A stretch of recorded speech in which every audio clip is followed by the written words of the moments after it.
motion to defer the calling of the roll, duly seconded. Is there any objection? Hearing none, the motion is approved. May I call on Ma'am Sylvia to lead us on prayer? In the name of the Father, the Son, and the Holy Spirit, thank you for every seat that has been filled here today, Lord, for every mind and heart that feels the presence of this meeting. We thank you. Only you knows what we are set to accomplish today, and only you can see the perfect detail in every end and every beginning. Your righteousness transcends our efforts and understanding. Forgive us for our pride that threatens to unqualify us. Strengthen our confidence in you have made us to be. Bless this meeting today, all those present, as well as the lives of those who will counter afterward. Thank you. In Jesus' name we pray. Amen. Amen. We'll now proceed on the approval of the minutes of previous meeting. Kongging? Yes, Madam Chair, I move that we dispense the reading of the minutes of the minutes of the meeting of the previous meetings, and the same be approved. So move, Madam Chair. Second the motion. Second. There's a motion to dispense the reading of the minutes of previous meeting and approval. Dispense the approval, duly seconded. Is there any objection? Hearing none, the motion is approved. Would like to recognize first the presence of the following members.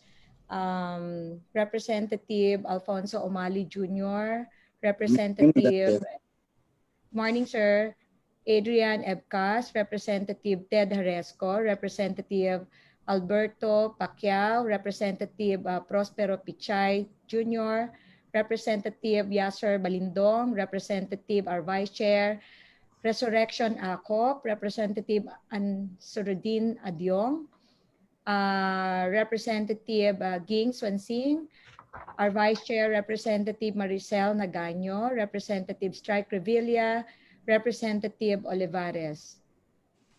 For our resource persons, from the Department of Health, we have Director Crispinita Valdez from Procurement Service. From FDA, we have Ms. Merlita Pedron. From CHD Western Visayas, we have Dr. Rimia Nakanaynay, Ms. Pauline Yap from CHD Memaropa. From the AFP, we have Ms. Sheila Elaine Sumalbag Luis. From the DBM, we have Director Adrian Jr. From Procurement Service, and Attorney Jason Mer Wayan. Mr. Jusrex Abihero, also from DBM. From the Office of Civil Defense, we have Director from the DILG, we have USEC Judge Echeverry. From the DSWD, we have ASEC Rodolfo Santos and Miss Abigail Antonio from DRLB. From DOF, we have Mr. Dominic Mariano from the Bureau of Treasury. From Philippine Red Cross, we have Dr. Arthur Catli and Dr. Jeremy Cordero. From PHA, we have Dr. Almora, Jaime Almora, the president. And we also have from Davao Regional Medical Center, Dr. Brian Dalid. Okay.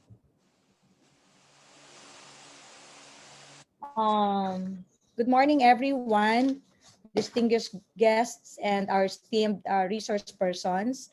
Today, the Committee on Health will tackle 3 important pieces of legislation and 15 local bills.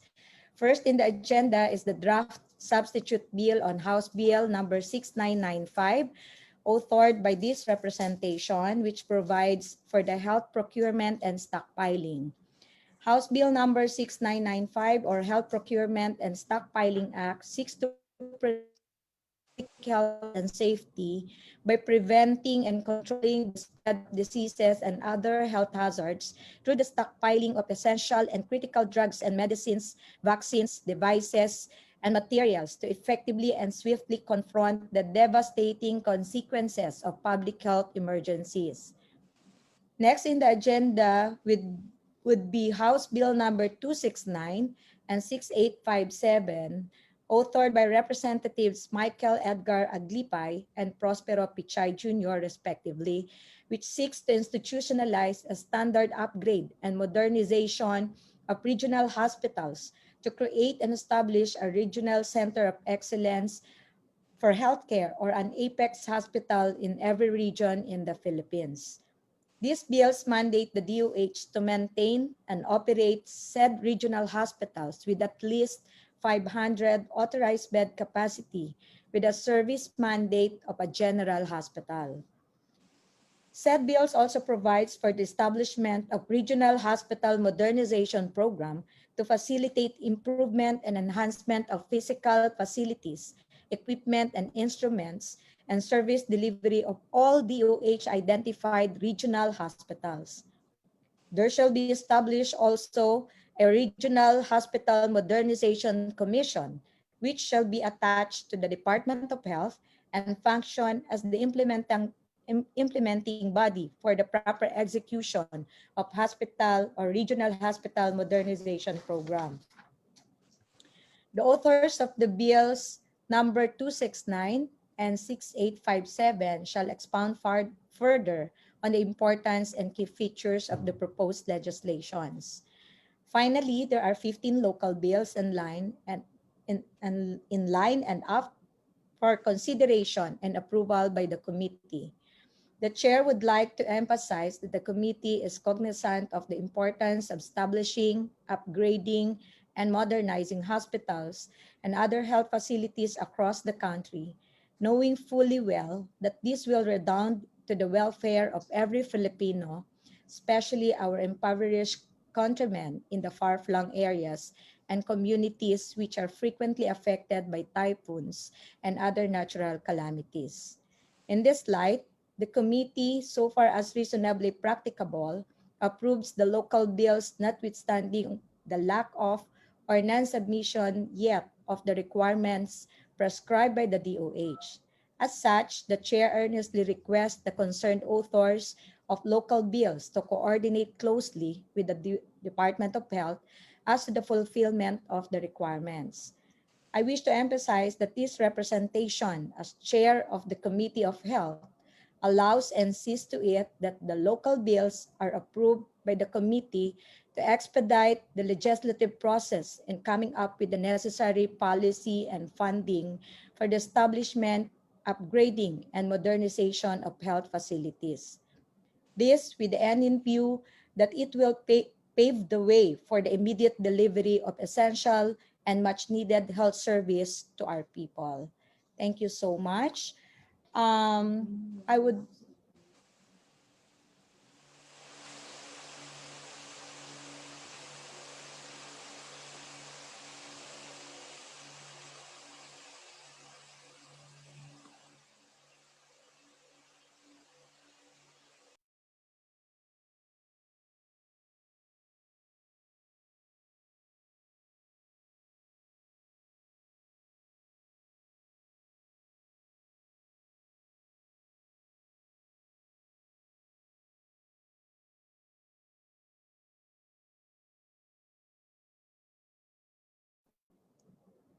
okay. Since we're having a technical problem on the presentation of the substitute bill, House Bill 6995, I would like to tackle first the committee deliberations on bills creating regional centers for excellence for healthcare or apex hospitals in every region in the Philippines. To sponsor House Bill number 269, I'd like to call on Representative Michael Aglipay to sponsor the bill entitled An Act to Institutionalize a Standard Upgrade and Modernization of Regional Hospitals to create and establish regional center of excellence for healthcare. Congressman Aglipay? Hello, ma'am. Yes, ma'am. Yes. Hello. You can proceed, sir. Hello.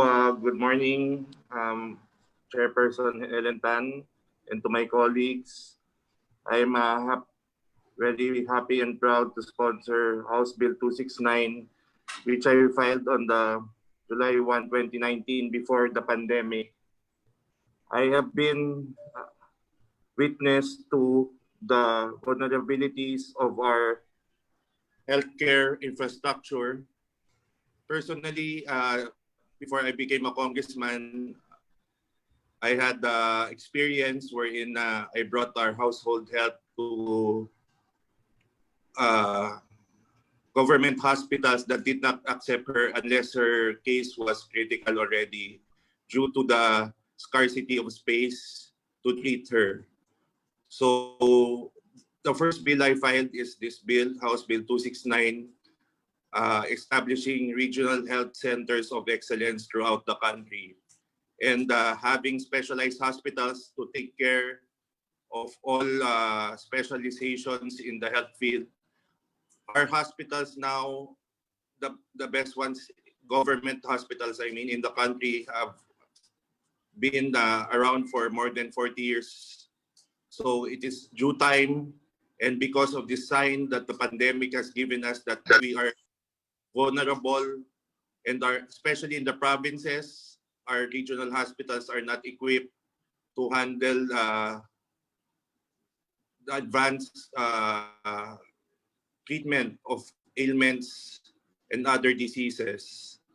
I plead with my colleagues that this bill be expedited since similar measure in the Senate is now being sponsored by Senator Angara. Thank you, Madam Chair, and thank you, colleagues. Good morning. Thank you, Representative Michael Aglipay. Would like to call on Representative Prospero Pichay Jr. to sponsor House Bill 6857 entitled An Act Establishing an Apex Hospital with 500 to 1,000 bed capacity in every region in the Philippines and providing funds thereof. Representative Pichay. Thank you, Madam Chair. Madam Chair, Article 2, Section 15 of the Constitution provides that the state shall protect and promote the right of health of the people and instill health consciousness among them. In line with this, the state has the duty to provide and deliver accessible health services to the people. The rationale behind establishing an Apex hospital is that we have to give the best medical attention in every region. Right now, there are only a few Apex hospitals in the country. And in my case, the province of Surigao del Sur is very far from Davao. That's around 10 hours land trip. So when there are patients that will be referred to Davao, sometimes before they arrive, they already expire. And that is the reason why this representation would like to sponsor a bill establishing an Apex hospital. Because in the Apex hospital, that is the final referral. You don't have to refer them to other regions anymore. So every region should have that capability to be able to give the best medical attention to every Filipino. You know, it's a pity because Cuba has one doctor for every 3,000 patients. They have the best medical attention. In the US, it's one doctor for every 5,000. In the Philippines, it is one doctor for every 30,000. And some of them become congressmen pa. Kaya nakukulangan ng mga doctors dito sa Pilipinas. But, you know, it is really, it's a pity that for 2021, there is not even a single capital outlay as far as healthcare is concerned. And that is the reason why this humble representation would like to sponsor this bill to create an Apex hospital, at least 500 to 1,000 bed in every region so that that region can be serviced by that hospital. Thank you, Madam Chair, and I hope that this will be tackled immediately because there is an immediate need for us to approve this. The pandemic is not an eye-opener, but our experiences actually is an eye-opener. Thank you, Madam Chair. Thank you, Congressman Pechay. To hear from our resource persons, may I call on representative from the Department of Health? Good morning, Madam Chair. Good Good morning, morning, Sir Rod. members of the Committee on Health. Madam Chair, let me read, Madam Chair, our position paper for this House Bill number 269, an act to institutionalize a standard upgrade and modernization of regional hospitals to create and establish a regional center of excellence for health care, as introduced by Representative Michael Edgar Aglipay, and House Bill number 6857, an act establishing an apex hospital with 500 to 1,000 bed capacity in every region in the Philippines and providing funds therefore, as introduced by Representative Prospero A. Pichay Jr. The Health Facility Development Bureau of the Department of Health, as the lead technical bureau for the Health Facility Development, supports the House Bill numbers 269 and 6857, which mandates the upgrading and modernization of hospitals in every region in the Philippines. These House bills are aligned with the Universal Health Care Act and the DOH Administrative Order number 2020-0019, which mandates selected apex hospitals to deliver specialty services and provide performance mentoring and technical assistance to its healthcare provider networks. The Department of Health, through the Philippine Health Facility Development Plan 2020 to 2040, and the pending Department Order on Specialty Centers, has already identified key DOH hospitals which will be upgraded to first become level 3 hospitals or a teaching and training hospital, and enhance capacities on identified specialty services depending on the burden of diseases, thus serve as an apex hospital. Part of the Philippine Health Facility Development Plan is the demand estimation for outpatient, inpatients, and national specialty center resources from 2020 to 2040. The demand for health facilities were projected in consideration of the fast-growing population, changing disease pattern, and the healthcare provider network envisioned in the UHC. This shall be basis for the development of health facilities in the country, which also includes the development plan of DOH hospitals. The department order designates strategically selected DOH hospitals through resource stratified frameworks to become specialty centers with a regional, subnational, and national catchment population. The DOH is also in full support of the House Bill number 5673 and Senate Bill number 1226, or the DOH Hospital Bed Capacity and Service Capability Rationalization Act of 2019. This bill shall streamline the process and grant DOH the authority to adjust the authorized bed capacities and corresponding service capabilities of all DOH hospitals aligned with the PHFDP. Therefore, this bureau, the Health Facility Development Bureau, would like to suggest that the provisions to the House Bill be aligned with the Philippine Health Facility Development Plan 2020 to 2040. First, upgrading the all level 1 and level 2 DOH hospitals to be a level 3 hospitals, prioritizing regions with no existing apex eligible hospitals in Mimaropa, Caraga, and BARM, and upgrading of selected DOH hospitals to have specialty centers with specified standard services, equipment, infrastructure, and human resource complement. The Bureau would also like to recommend that instead of creating a separate regional hospital modernization commission, the proposed measure would consider assigning the role of an implementing and coordinating body to the existing centers of health development and the field implementation and coordination team of the Department of Health. This would ensure a more efficient implementation process and simplify feedback lines to appropriate offices between the regional and central offices. Respectfully submitted, Madam Chair, and we will submit our signed position paper once signed by our Secretary. Thank you, Madam Chair. Thank you so much. Thank you, Sir Rod Napulan. Would like to call on representative from the DBM.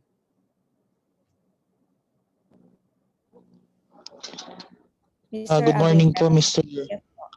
Yes, ma'am. Good morning po, Madam Chairman and honorable members of the committee. To date po, we are still finalizing our official position paper and we will submit it immediately once it has been reviewed by our principals. Nevertheless po, based on our preliminary evaluation of the contents of the bill, we do not object to its passage and we fully support this measure. But of course, are subject to our existing budgetary policies and standard po. That's all po, Madam Chairman. Thank you po. Thank you, Mr. Abihero. May I call on our representative from the DILG, Yusek Ichiveri.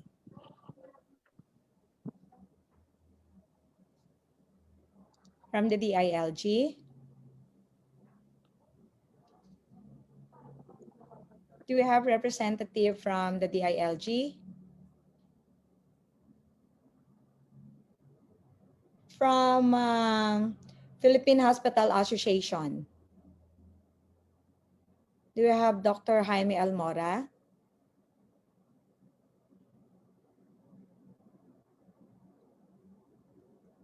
From Medical Action Group. Do we have representative from Medical Action Group?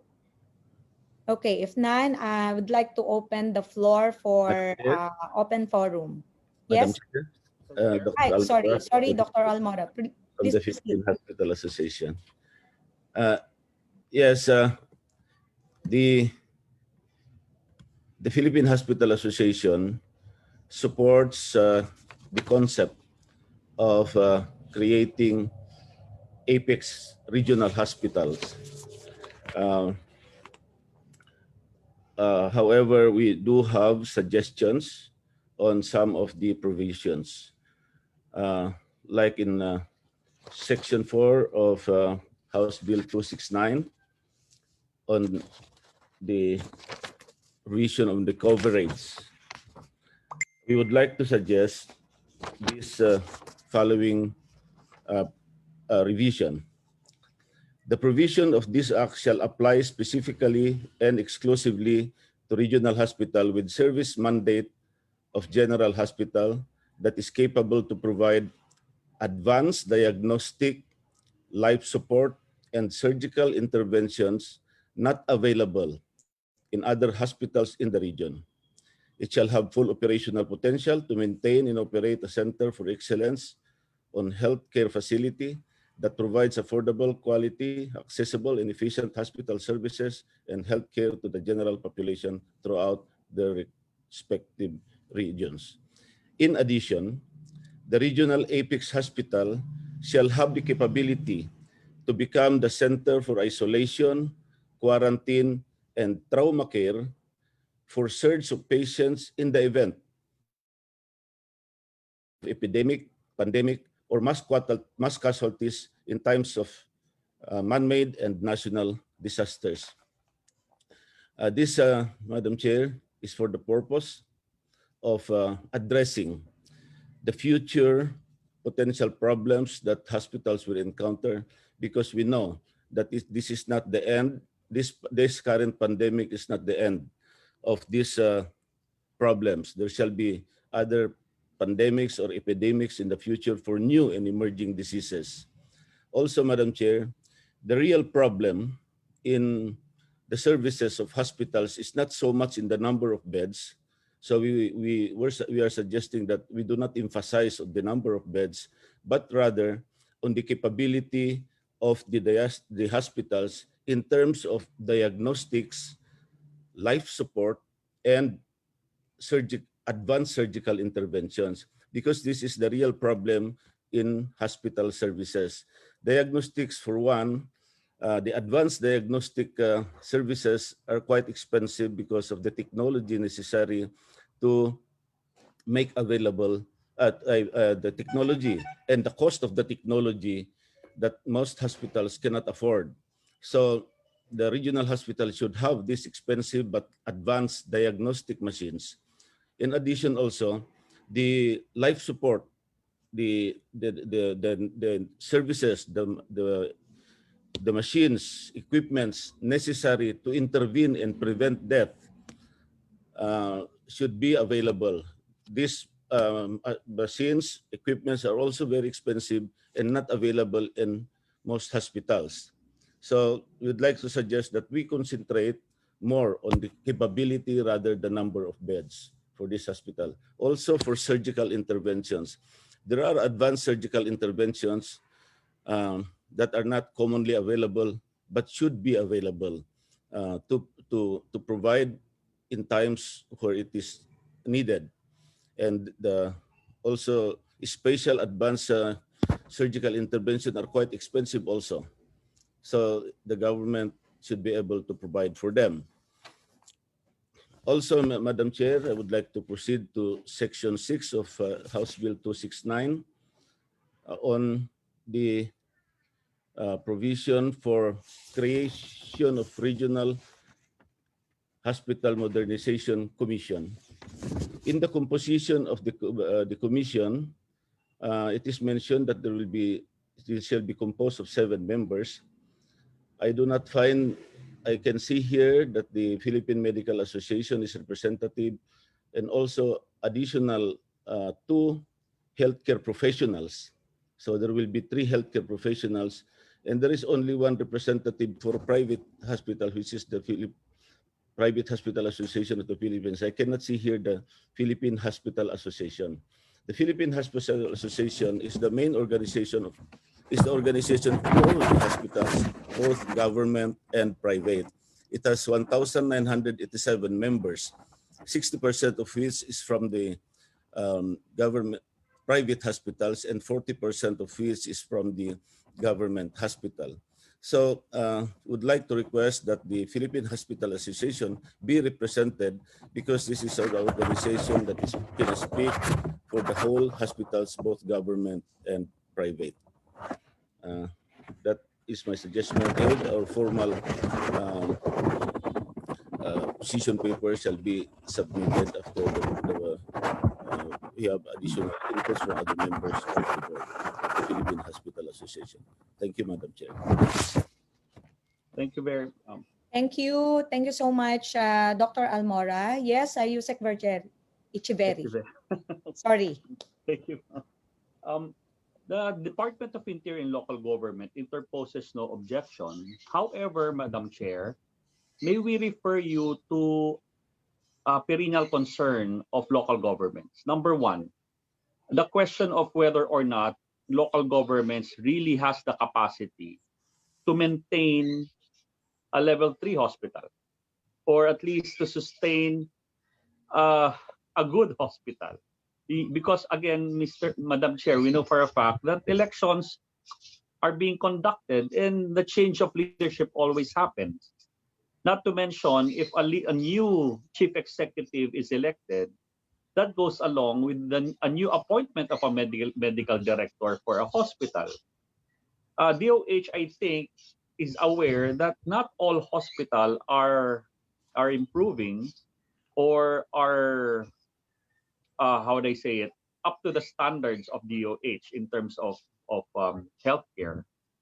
That's why majority perhaps are more into basic healthcare services, not into what we are now into of elevating the standard of hospital services. One question which the local government is asking, whether the funds that is given to the national government will be given to them instead, so that they could sustain the provincial hospitals. So again, these are questions which governors and mayors are raising, and I think this committee should also look into it, because again, even if we create a law on it and the concerns of the local government exists, the question of maintaining a standard hospital is still in question. So with that, Madam Chair, the DILG submits. Thank you. Thank you so much, Yusek Ichiveri. If I may comment lang on the bill, napakaganda po ng intention ng dalawang panukala, and I applaud the authors for coming up on this proposal. But in support on the position of the Department of Health, no, that we aligned this with universal healthcare law and the health development plan created by the Department of Health.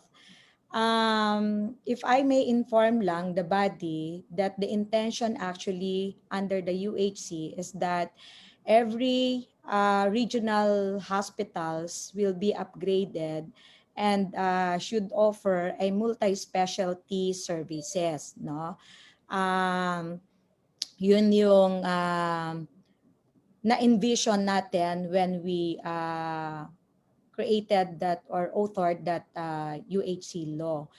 Ang reality, that's why very important po is yung funding requirement. We don't want to enact another unfunded law. No? Napakarami na pong naipasa ng komitiba na ito, as simple as increased bed capacity in every regional and DOH hospitals or provincial hospitals, but remains unimplemented because of the budget component. No, so we wanted to have that standard or center of excellence, hindi lang po sa regional hospitals but also in all of the health facilities in our country, no? Yun yung pwedeng basis din natin that na-ensure natin that the Filipinos are receiving quality healthcare services.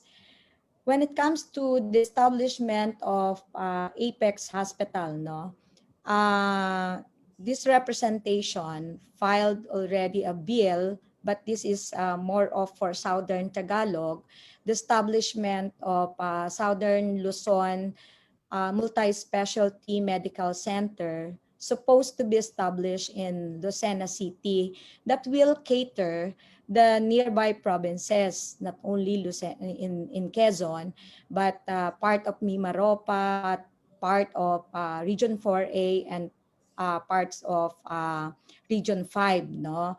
Why in the city? Because we look on the availability of doctors and health other allied health professionals.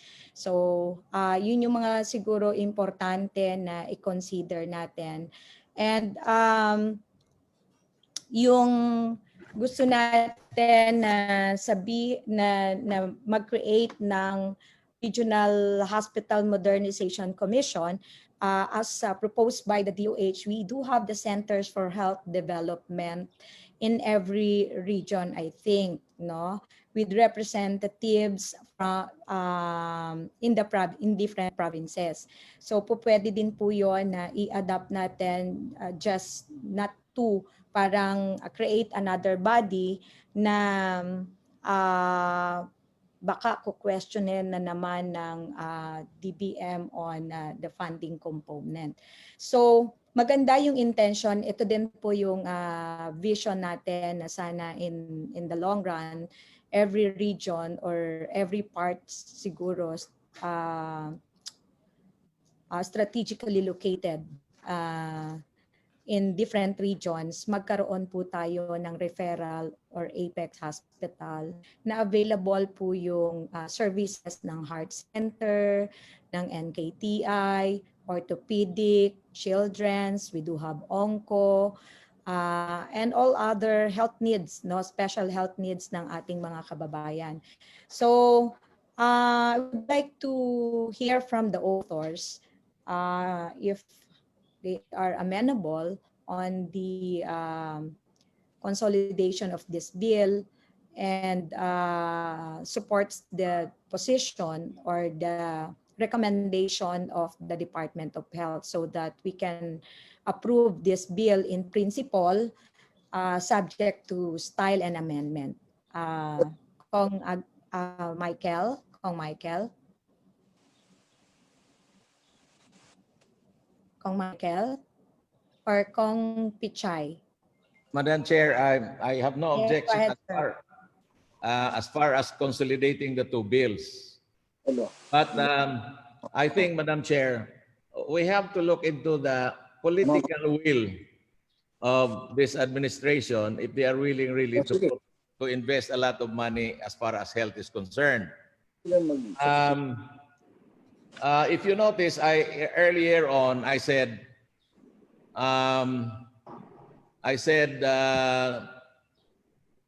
that not a single centavo was put into capital outlay as far as the Department of Health is concerned. In fact, a lot of our friends in the Department of Health are really frustrated kung bakit walang capital outlay for 2021 when we even have a pandemic. So it's a matter of priority. Ano bang priority natin? Health o itong ibang mga programa? I think health is very important. And while it is true that we are constrained by the budget, but my question is, how much would it really take for the government to build an Apex hospital? There are already existing hospitals. All we have to do is add facilities to that hospitals and then make them an Apex hospital. Hindi naman po ito, we are not starting from the bottom. We are not starting from the bottom. Kung hindi, we already have existing hospitals that all we have to do is expand the bed capacity, expand the capability, and make it an Apex hospital so that doctors, specialists who would rather not go to the provinces and stay in the highly urbanized communities would also be enticed to go to the provinces because there are good facilities, existing good facilities. So the intention is not really, it will not really take so much money. That's why I would like to ask the Department of Health, Madam Chair, kung magkano talagang kailangan to establish an Apex hospital if you have to start from scratch, or all you have to do is just improve the existing hospitals. Sir Rod Napulan, do you have any idea how much would it cost to establish an Apex hospital? If you can Thank you, explain Madam first, Chair. Sir Rod, can you explain first what is an Apex hospital for the benefit of everyone? Thank you, Madam Chair, and thank you for the support for this bill. Yes, Madam Chair.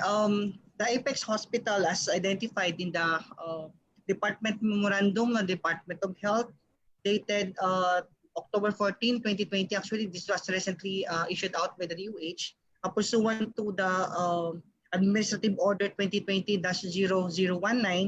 Ito po yung guidelines on the service delivery design of the healthcare provider networks. So what we're envisioning is that we have this Apex hospital that would be as the end referral hospital with a specialty capability. Specifically, itong Apex or end referral hospital shall have the ability and commitment to provide performance mentoring. So sila po yung magtuturo dun sa mga lower facilities in terms of how they will improve the services as well as for the patient care, and to provide technical assistance to the healthcare provider network. So it's not only about the facility but as well as the network per se, kasi yun po yung envision natin that the health facilities are connecting each other to maximize and optimize the risk process. And to ensure also the quality, efficiency, and the patient-centered clinical services, they have also this teaching and training capabilities, and as well as to ensure the functionality of the referral system. For both the clinical, public health, and then operations research, meron ganun din po siyang mandates. So parang holistic po yung magiging mandate po ng Apex Hospital, not only to lead but as well as to conduct research and mentoring and technical support to the lower facilities. So right now, ang DOH already identified several hospitals, both government and private hospitals. In fact, there are already around 54 Apex hospitals identified based on the department memorandum issued by the DOH. So meron pong specialty hospital, so automatic po yun. May mga batas po na specialty hospital, yun po yung single specialty hospital po natin. in Metro Manila. So 10 po yun lahat sila, such as the Philippine Heart Center, the Lung Center of the Philippines, the National Kidney and Transplant Institute, yung Philippine Children's Medical Center, as well as po yung mga RITM, San Lazaro, Children's Hospital, Fabella, Orthopedic, and then Mental Health, National Center for Mental Health. And then we have already 28 level 3 general hospitals na identified din also across the country. Na-distribute po yan based on their regional mandates po siya. Except lang po doon sa mention ko kanina na may 4 po na regions na wala pong level 3 hospitals. So yun po yung recommendation po sana namin. We will further improve these 4 regions.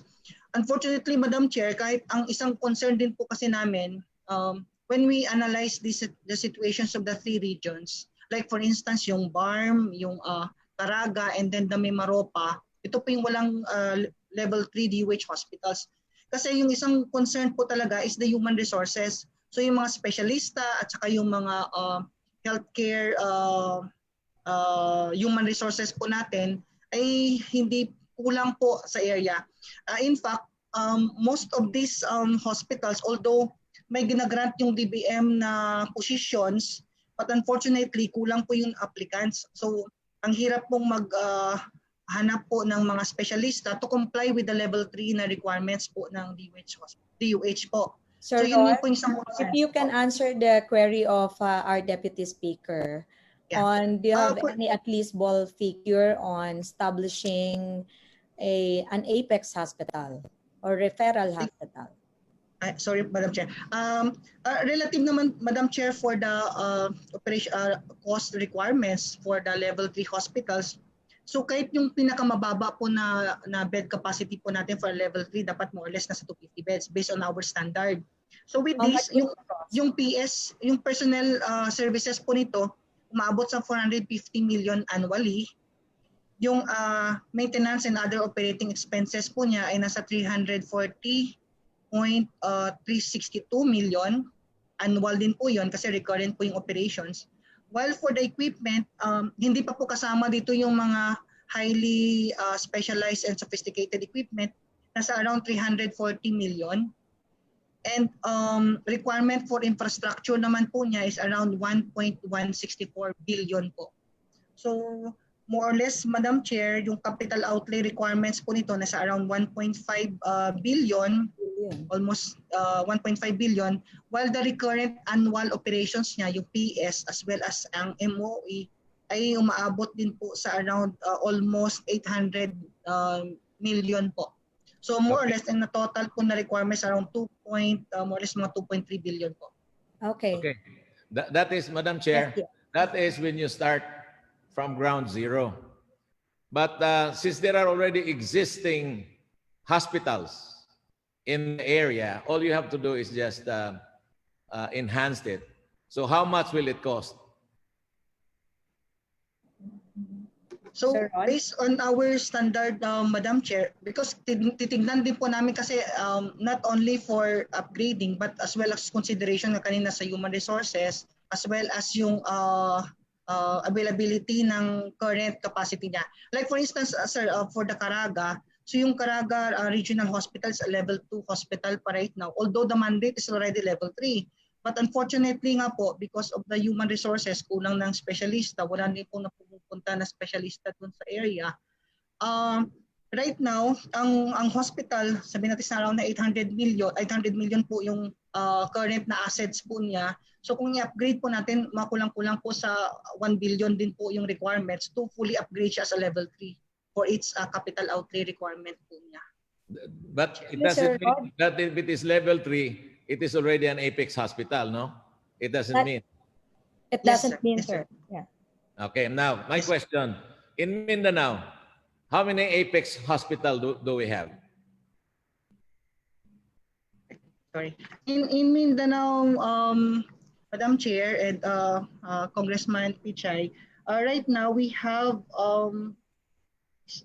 1, 2, 3, 4, 5. Around 5 hospitals identified as the Apex Hospital. So where are the hospitals located? They are, sir, Zamboanga City and Zamboanga City Medical Center. We have the Northern Mindanao Medical Center. It's in the Cagayan de Oro. The Davao Regional Medical Center in Tagum City. Southern Philippines Medical Center in Davao City. Cotabato Regional and Medical Center po nasa Cotabato City po siya.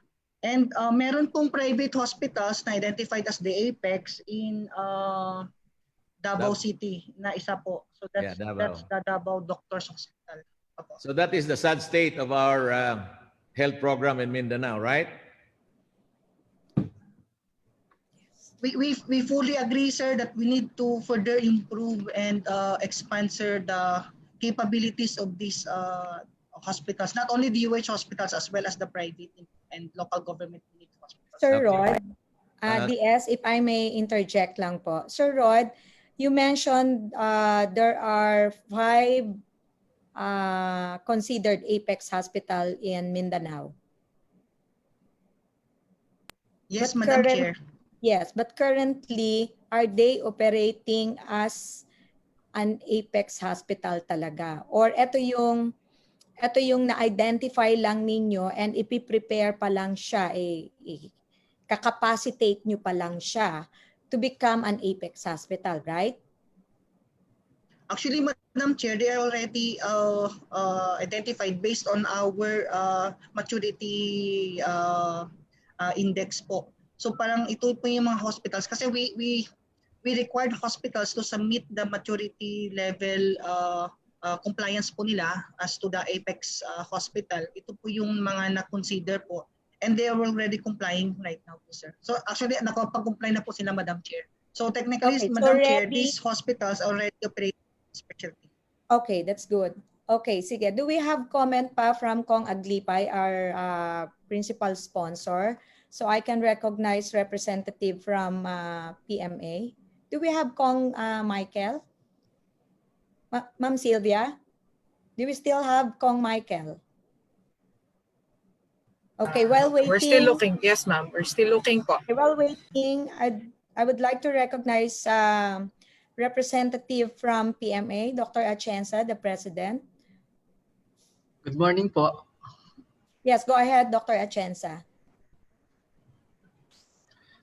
We concur with the PHA President, Dr. Almora, and we would like to thank for considering the PMA one of the member of the TW, and PMA supports the upgrading and modernization of the regional hospital as the APIC hospital for the region.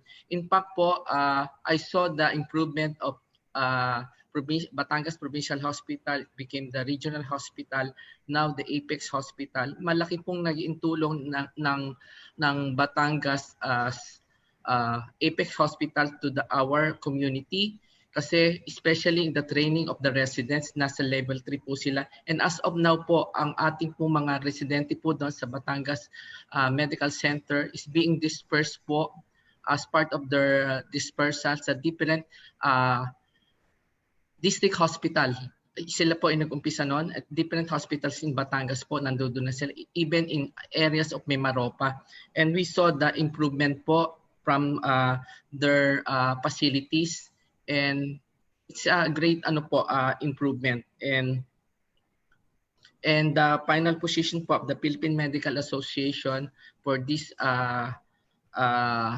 bill will be formalized po by PMA Legislation Committee, and we congratulate po our chair for this endeavor. Napakaganda po kasi maano po natin, most of our PMA member po ay nagwo-work po sa government, and and this there are 4,000 na nag-take po ng board exam. We will invite po namin para ma-encourage pa sila na magpunta po sa training ng government hospital. And we allowed po the DOH po and for the funding for this project po. It's a great from the Philippine Medical Association po. Maraming po salamat. Okay, thank you so much, Dr. Atienza, PMA President. May I call on Kong Ging Swansing for the approval of this. Madam Chair, before we approve. Yes, Kong Umali. Yes. Sir. Madam Chair, I agree. Maganda yung laudable yung Apex Hospitals.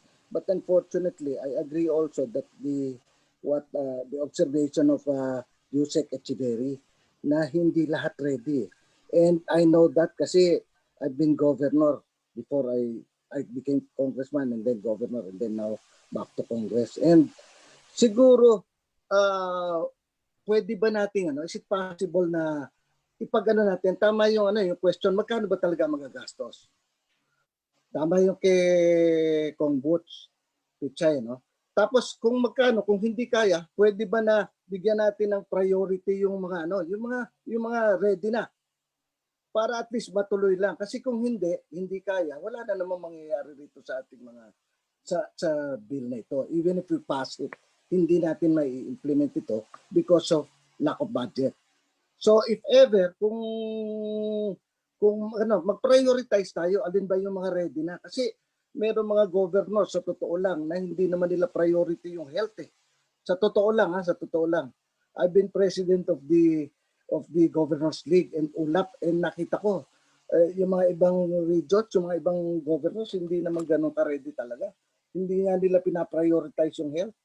So kailangan reality check tayo. Ano ba talaga yung handa?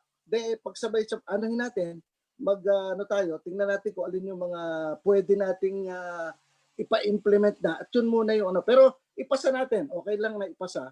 Pero let's prioritize kung alin yung mga regions na pwede natin gawin. Thank you po. Thank you, Kong Umali, for that inputs, no? Isa lang siguro din na kailangan natin itanong sa ating authors. Are we intending to expand only those regional hospitals run by the DOH?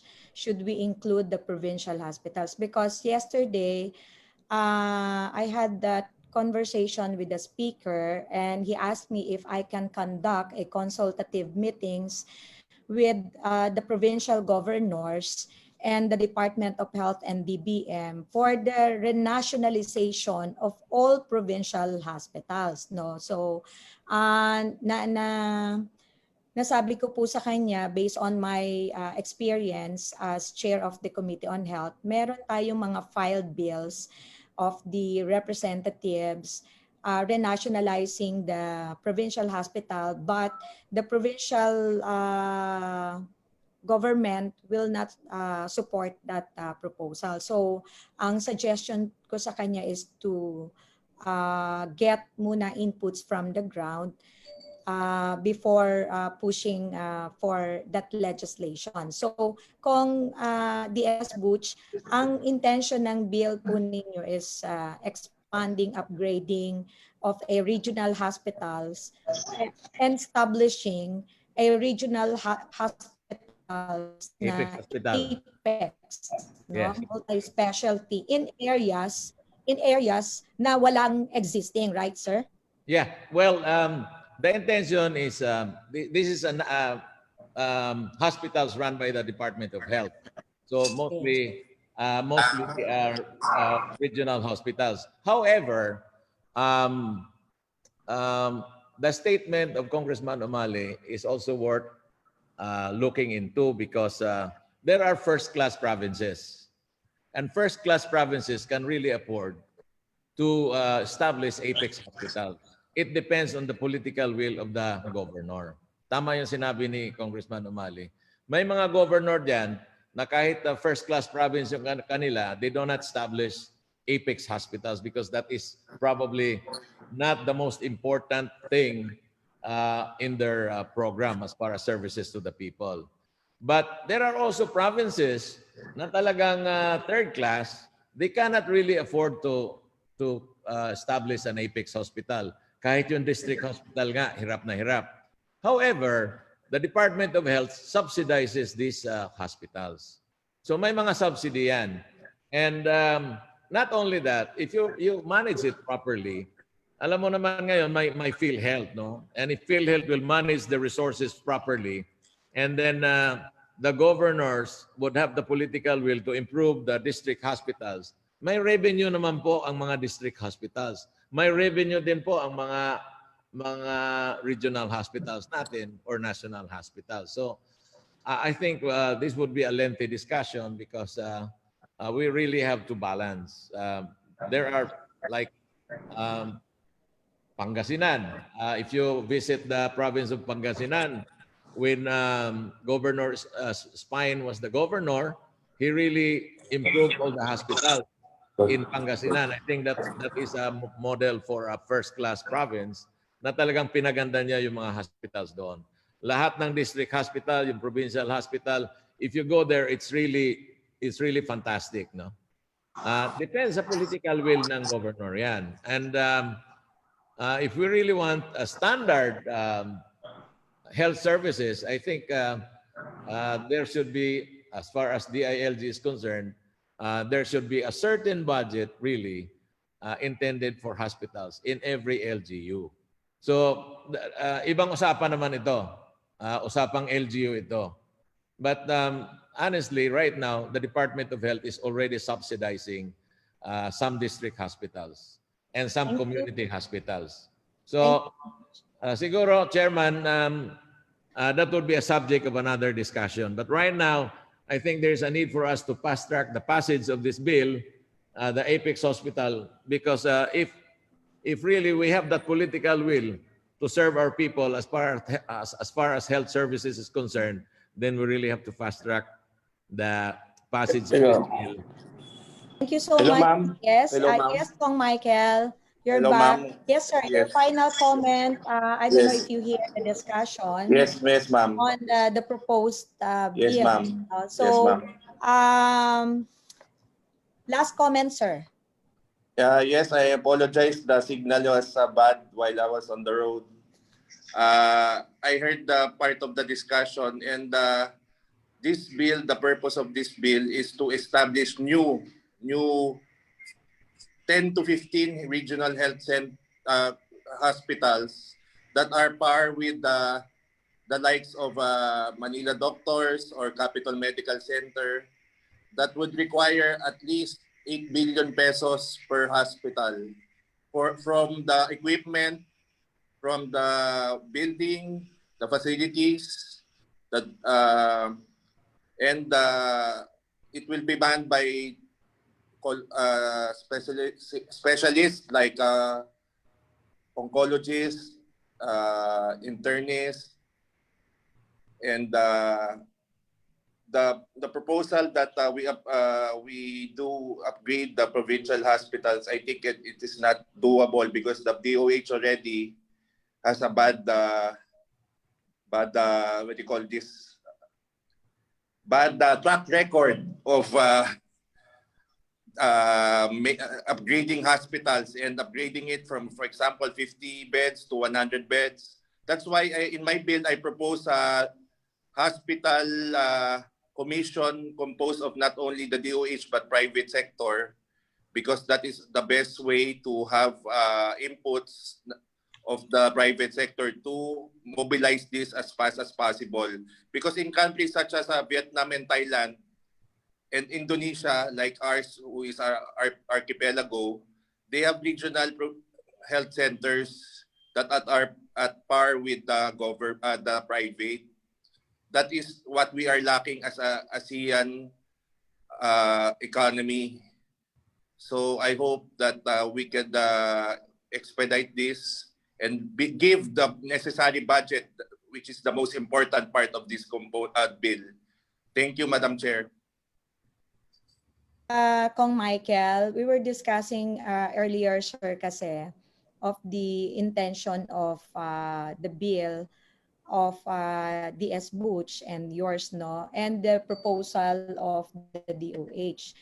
Kaya kinlarify ko, sir, kay DS Butch, okay sa kanya yung upgrade of existing regional hospitals into Apex Hospital and establishment to those areas na wala pong existing. Like na-mention kanina, Mimaropa has level 1 in, I think, in Palawan, pero wala po silang regional hospitals or Apex hospitals, which means we'll start with prioritization, no? And then ang comment po ng DILG on the budget component natin, no, na-discuss kanina. So we have to be realistic on Yes, sir. Yes, ma'am. feasibility of implementing this if enacted into law. So as I mentioned earlier po, kanina, aligned with the Universal Healthcare Law, ito din po yung vision niya na in the long run, yung na-map, no? Pinapa-geomap po natin ang sa buong Pilipinas, nasaan yung mga kailangan na hospital at yun ang ipaprioritize sa funding ng DOH. So ang question, sir, if you're amenable to consolidate it with Picchay's bill so that we can approve it in principle subject to style and amendment. So we'll coordinate closely with you, the committee and the Department of Health, sir, and DBM. Yes, ma'am.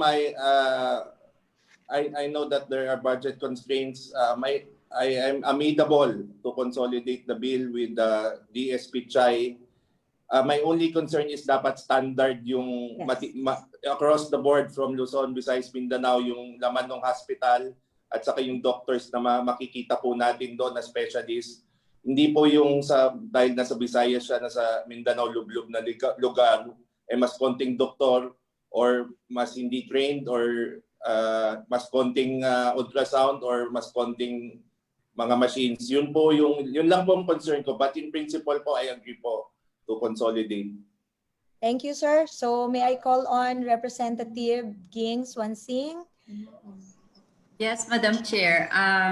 This is consistent to the aspirations and the intent, no, of the Universal Health Law, which you worked hard for it. So I move for the approval of House Bill number 269 and 269, authored by Representative Michael Aglipay, and House Bill 6857, authored by my favorite DS Congressman Pichay, subject to style and amendments and consultation if necessary, Madam Chair. So move. Second. I second. There's a motion to consolidate House Bills 269 and 6857, subject to style and amendment and consultation if needed. Duly seconded. Is there any objection? Hearing none, then the motion is approved. Congratulations, DS. Congratulations. Michael. Congratulations. Madam Next. Chair, Yes, I think DS. I would like to move that we form a technical working group as far as the consolidation is concerned. I so move, Madam Chair. Okay, sir. Thank you. Thank you, sir.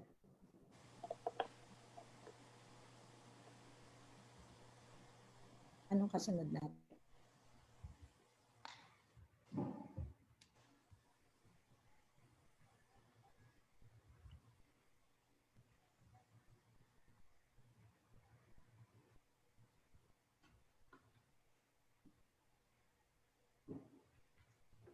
Okay, DS Butch. Yes, ma'am. Because the proposal of Representative Ging is to consolidate the bill and approve in principle, no po? So we actually did not create a technical working group, but more of we'll be having a small group consultation with authors at DOH at DBM and the ILG, sir. Okay, thank you, Madam Chairman. Thank you, sir. Thank you so much. And congratulations. Thank you po. Okay, we'll now proceed to the approval of the substitute bill on House Bill number 6995. May I call on Representative, our Vice Chair, Sean Acop, to chair, to give way for the presentation of my proposal. Do we have Representative Acop? Thank you, Mr. Chair, Madam Chair. May I now ask our chairperson, Representative Helen Tan, to present her bill, House Bill number 6995, on the Health Procurement and Stockpiling Act. Thank you, Madam Chair. Good morning again, everyone. I will now present the unnumbered substitute bill on Health Procurement and Stockpiling Act.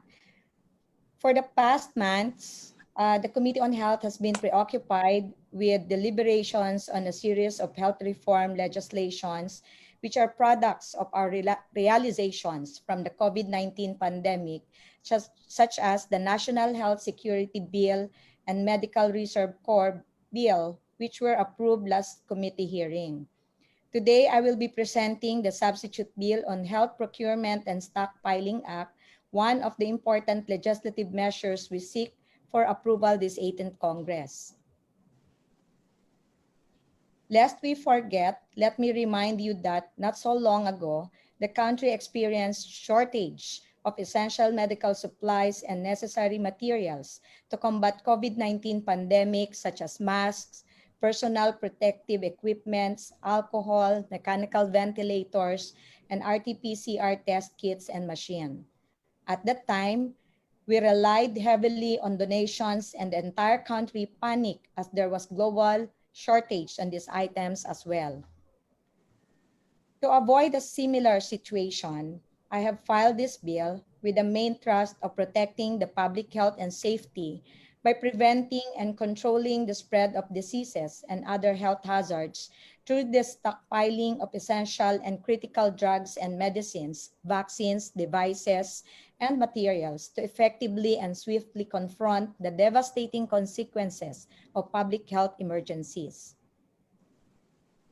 As defined in the bill, stockpiling refers to the inventory of health commodities and materials, or those physically reserved of definite quantities of commodities or materials that are stored in the government warehouses or on government-owned properties that are intended for all essential health uses in times of emergencies. To operationalize such policy, this bill seeks to create a Health Procurement and Stockpiling Bureau, a body under the Department of Health.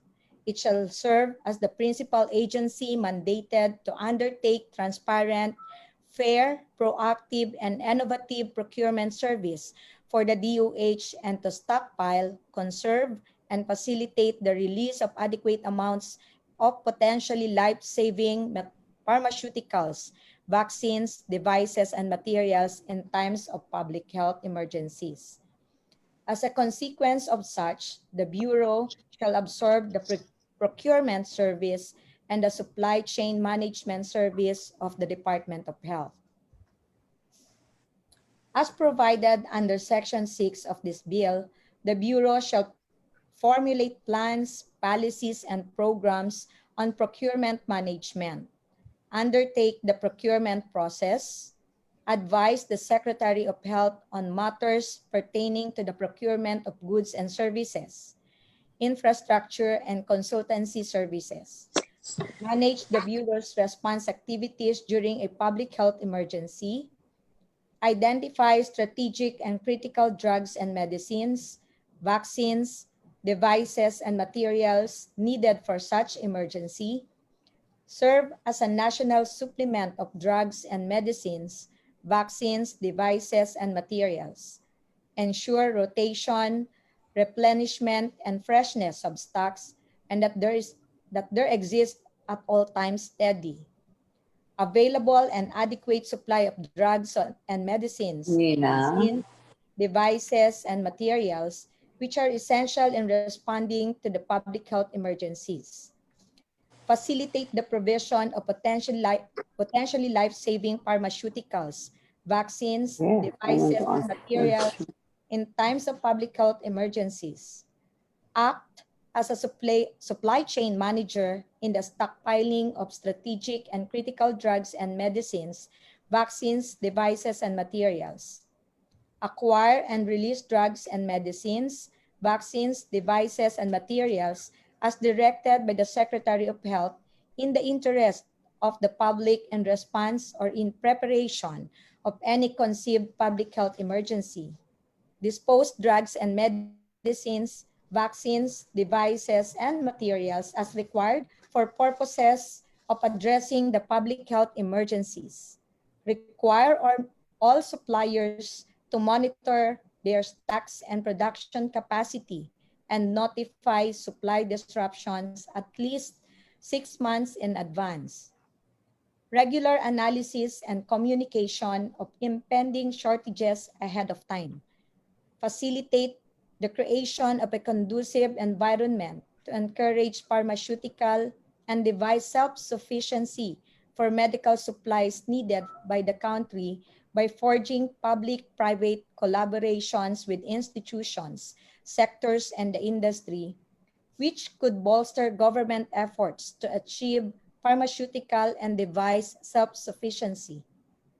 Make an in-depth study of drugs and medicines, vaccines, devices, and material supply shortage in the country. Maintain a publicly accessible inventory database of the available commodities and stocks of all items included in the proposed stockpile, including the date of expiry of relevant stocks and their purchase prices, and spearhead the crafting of the multi-sectoral national drug and device security program geared towards the country's self-reliance in producing drugs and medicines, vaccines, devices, and materials.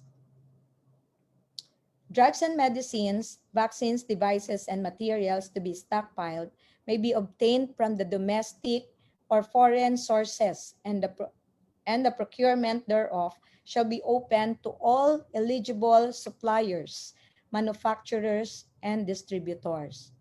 However, the Bureau shall encourage the development of domestic sources to ensure steady, available, and adequate supply by purchasing strategic and critical drugs and medicines, vaccines, devices, and materials of domestic origin when such are needed for the stockpile.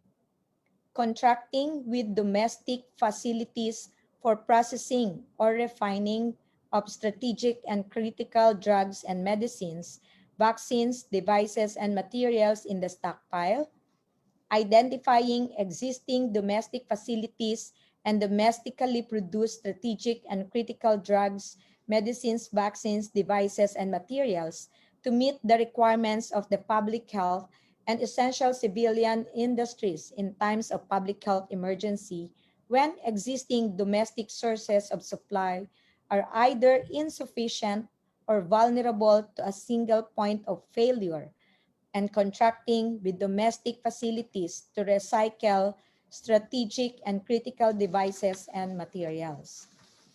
There shall also be a medical stockpiling fund to support the National Drug and Device Security Program, which will be managed by the DOH. The Department of Health may also solicit and receive donations which shall form part of the fund and subject to quarterly reporting of its receipt, expenditure, or disbursement. Likewise, fundraising activities may be conducted by the DOH and the proceeds of which shall accrue to the fund. Lastly, in order to maintain transparency in the implementation of this act, the DOH shall submit an annual report to the Congress of the Philippines detailing its operations under this act, which shall include information with respect to foreign and domestic purchases of stockpiled drugs and medicines, vaccines, devices, and materials, the acquisition and disposal of stockpiled drugs and medicines, vaccines, devices, and materials, and such other pertinent information. After having received the position of various stakeholders and after careful deliberation and consideration of this bill, we submit before you the substitute bill on the Health Procurement and Stockpiling Act and humbly seek everyone's support for the approval of this equally important piece of legislation. Maraming salamat po, Madam Chair.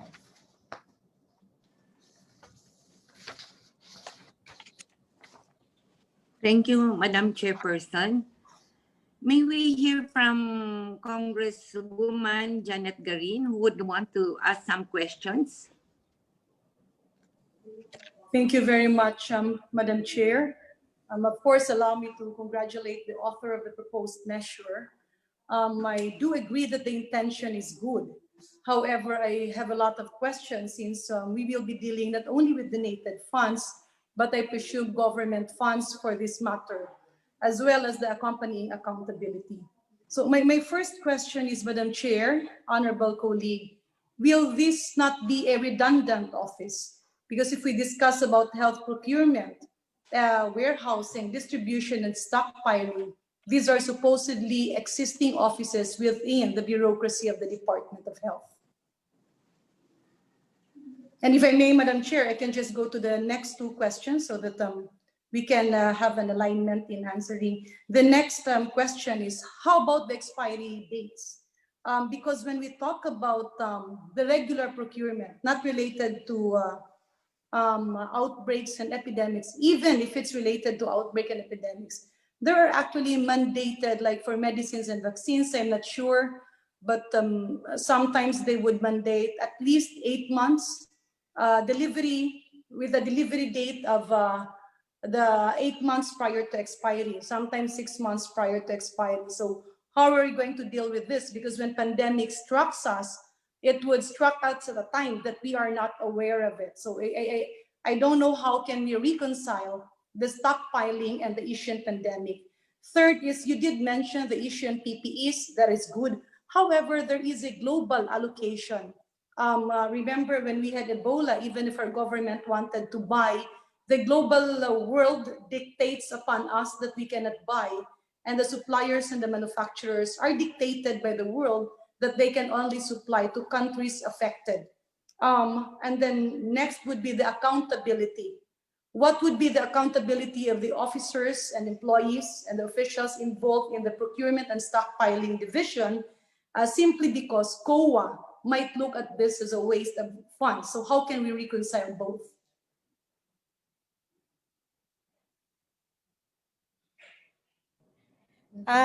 As to the first question on the duplications of functions, in the provision, we mentioned that the existing Procurement and Supply Chain Bureau of the Department of Health will be subsumed. No? So, malinaw po doon sa sinabi natin na siya ay still attached to the DOH, but will be subsumed under this proposed bill. On the function, on the expiry issue, very clear po kanina on the functions I mentioned on how do we prevent, no? So ilagay po natin that the Bureau will ensure that the stock are fresh, no? And that 6 months before the expiration ay nakikita nila. So I think po yung details on how to implement, no, and prevent those expiration of stocks will be written in the IRR, no, yung mechanisms natin. Pero malinaw din po dito in-address natin because we are aware of the current problems of the DOH na may mga na-expire na medicine, and doon din nakita natin that we really need to strengthen yung kanilang process and systems within the Procurement and Supply Chain Management Bureau. On the accountability, we didn't mention or provide the penal provision kasi naman under the existing laws natin or doon sa responsibilities of our government employees, po pwede namang gamitin yon. So, accountable naman sila. But if the Honorable Deputy Senior Minority Leader ay merong recommendation so that we can hold responsible then our designated attached agency, ay pwede naman tayong maglagay. So lagi naman pong talagang merong responsibilities ang ating mga kawani ng gobyerno pagdating doon sa functions nila. Thank you very much, Madam Chair. If I may push forward some follow-up questions. Yung worry ko po sa accountability, I know they are already accountable by virtue of the positions that they hold. But the dilemma that I am possibly looking at there is yun nga, yung accountability nila. Kasi pagdating sa COA, yung value for money, matatamaan yung mga bumili tapos makikita na hindi ginamit. Hindi kasi like even with the expiry date, let's say when we bought a lot for bird flu or kung may H1N1, magpre-preposition tayo ng Tamiflu, hindi mo rin naman kasi siya pwedeng gamitin sa ibang sakit. So paano po yun? Para baka mamaya sabihin sila o bumili kayo, hindi naman nagamit, maitatapon lang. And how about the COA findings? Magiging kawawa po kasi ang mga kawani ng Departamento ng Kalusugan if the accountability is on them. Now, on the expiry dates, that's my point. Kasi pag mag-struck ang isang pandemya, that's why we stockpile for a pandemic. For baka naman hindi po kasi natin nalalaman yun 6 months or 8 months before.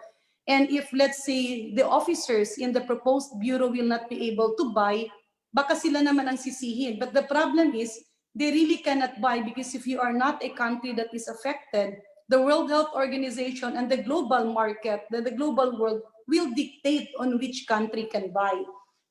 Yes, they will be subsumed, but my question is, dun kasi sa procurement, halos na-involve lahat ng USEX, ASEX, and director. I think it's because there are certain qualifiers in government. Like for a back chair, you have to be this position, salary grade. Ay, nakalimutan ko lang pero parang may mga ganyan. Pagka naman member ka ng back, meron ding minimum requirement or position. Kaya halos lahat dyan na-involve and then nirurotate sila. So my question there is, the redundancy that I am referring to, if we just put them in a specific task, they cannot perform their tasks as ASEX and USEX of the other areas where DOH is really needed. I believe the biggest problem that we are having here, once there is global shortage, it will affect really the whole world. Kasi kung areas na ang affected, dun lang yung binibigay. I think one of the greatest dilemma that we have to really respond to, kasi dito nangyayari yung sa procurement, when can a procurement be delegated or not? Because let's say if you have the Health Procurement and Stockpiling Bureau, but then they authorize, let's say, a certain hospital or a newly created bank or other government agencies, doon kasi walang clear-cut na delineation. Kailan mo ba pwedeng ipabili sa PITC, let's say sa ibang mga ahensya, kailan ka ba pwedeng mag-create ng special bank? And what we notice is that there's regular rotation to avoid familiarity. So these are the problems that I am seeing that should be resolved because sayang naman yung batas na ipapasa natin if it would mean like additional people, additional manpower, and then it cannot function because DOH will not have additional funds for hiring of the certain qualifiers. I'm not sure. I think ASEC, USEC position yung minimum for you to be a member of the procurement agency. And how do we align it with the commission and audit? Kasi what we notice, pagka merong nag-expire, pagka merong hindi nagamit, value for money kaagad ang gagawing reason, and then cases will be piling against them. So we don't want to distract our doctors. I believe ang medyo kailangan mas talagang tutukan is the warehousing aspect. And what would be the accountability, let's say, of the Secretary of Health? Na kunyari, meron kang warehouse. Warehouse should be manned by warehousing people or logistics people. But what happens is, ikot ng tao, meron tayong mga good doctors who will be thrown into the warehouses. Sayang ngayon yung kanilang pinag-aaralan. So, ano yung qualifications? sino ang, kasi as I saw the proposal, correct me if I'm wrong, but I could have misunderstood it. There's also the power of the Secretary of Health to just assign whoever is within the department. So ngayon, kunyari, meron kang magaling na doktor or meron kang magaling na program director, minsan inintriga, tinapon mo sa Stockpiling Bureau, what would be the accountability now of the Secretary of Health for assigning people who are not aligned to these tasks? Baka kasi magkaroon ulit ng bureau na may reason na, doon mo na lang yan i-floating mo. That's, I know the intention of the proposed measure is very good, but I am somehow afraid of the possible consequences which will redound to the inoperability of the proposed measure, coupled with the fact that this might incite fear among those who will be held accountable. Remember, with the prepositioning of items for bird flu, hanggang ngayon hindi ba sagot-sagot yung binabato ng COA na findings? Not only that, there are also some, let's say if you buy a commodity and the expiry is, let's say, 6 months, hindi mo kasi siya pwedeng ilabas because when you buy it, andun yung purpose. Kung ilabas mo na hindi yun yung purpose, mapapasok ka naman ng technical malversation. Kung ilabas mo naman na hindi mo maubos, papalo naman na parang waste of government funds. So how do we balance this? Unless it will be an office that will be solely dedicated, handling donated and funds generated from fundraising activities. Thank you, Madam Chair. Thank you, distinguished colleague. Thank you, Madam Chair. Thank you, Kong Janet. I think ang observation of our Honorable Congresswoman is based on her experience as Secretary of Health, and it's more of on the operation. Kung kaya po in the proposed bill, ay nagtatalaga tayo ng National Drug and Device Security Program. Malinaw naman po na inilagay natin yung mga functions that the Bureau should do, no? At how to operationalize each of the functions will be reflected, I think, on the IRR of this bill.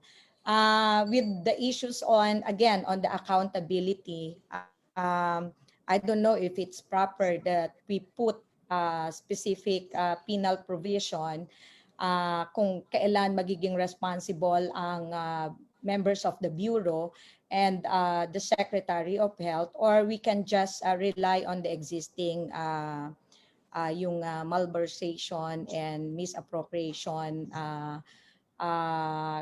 grounds for government employees, no? Ang sinasabi niyo po kasi doon sa pagdating sa positions like nagro-rotate because of the familiarity, no, ng ating mga ASEC and USECs.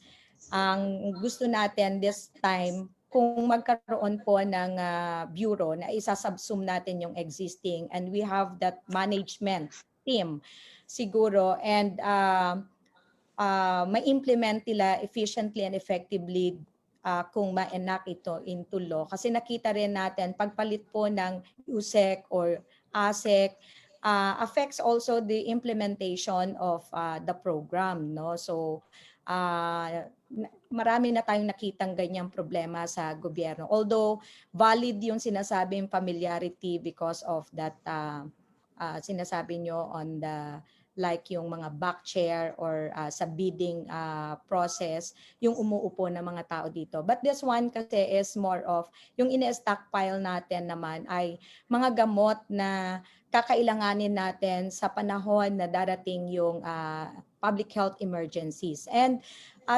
kaya ginagawa natin ito, ini-strengthen natin itong bureau is because gusto natin na magawa nila yung hindi nagawa dito sa pagdating ng pandemya, no? So inilagay natin, kaya kanina I mentioned napakadaming functions na dapat ma-ensure based on the observations natin or experience natin nitong COVID-19 pandemic. So kung may suggestion ang ating kaibigan, on nakulang na provision just to ensure na that this proposed bill will be implemented effectively, we welcome that proposal kasi mas may experience siya when it comes doon sa internal operations of the Department of Health, no? So yun po, Madam Chair. Madam Chair, if we can hear lang po comments from the Bureau of Procurement from the DOH.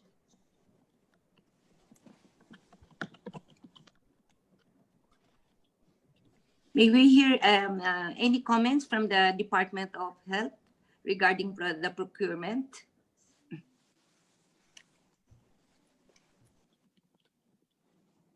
Any representative from the DOH?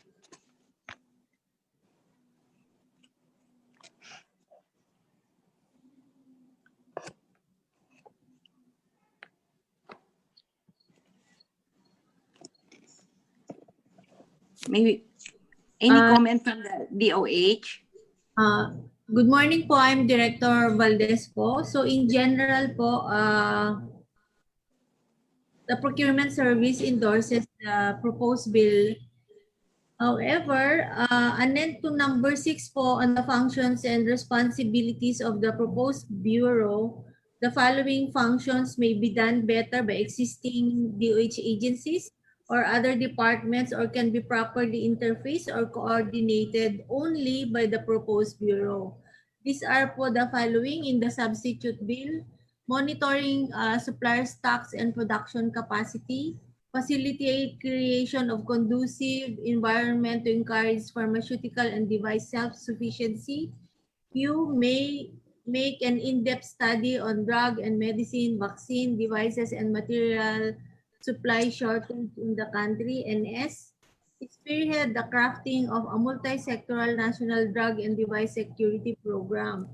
So we have po a pharmaceutical division on under the health regulation cluster of DOH, which essentially has the following responsibilities. So this was created po under Republic Act 9502 or the Cheaper Medicine Act. So these are po their, of course, their function is limited to drugs and medicine.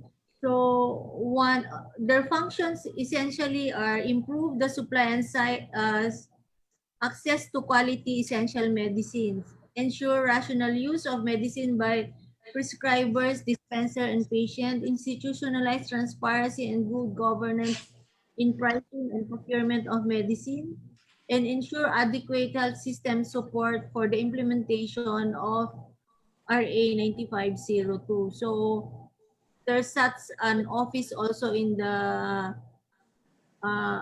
Department of Health. So the functions po that I mentioned should not, if and when the new bureau will be created, should not be a major function of that bureau. So number 2, in other departments, we also have the Board of Investment of the DTI, which is into industry development and in investment promotion. So yun lang po, so far, those are the major comments that we have at this time on the proposed substitute bill. Thank you po.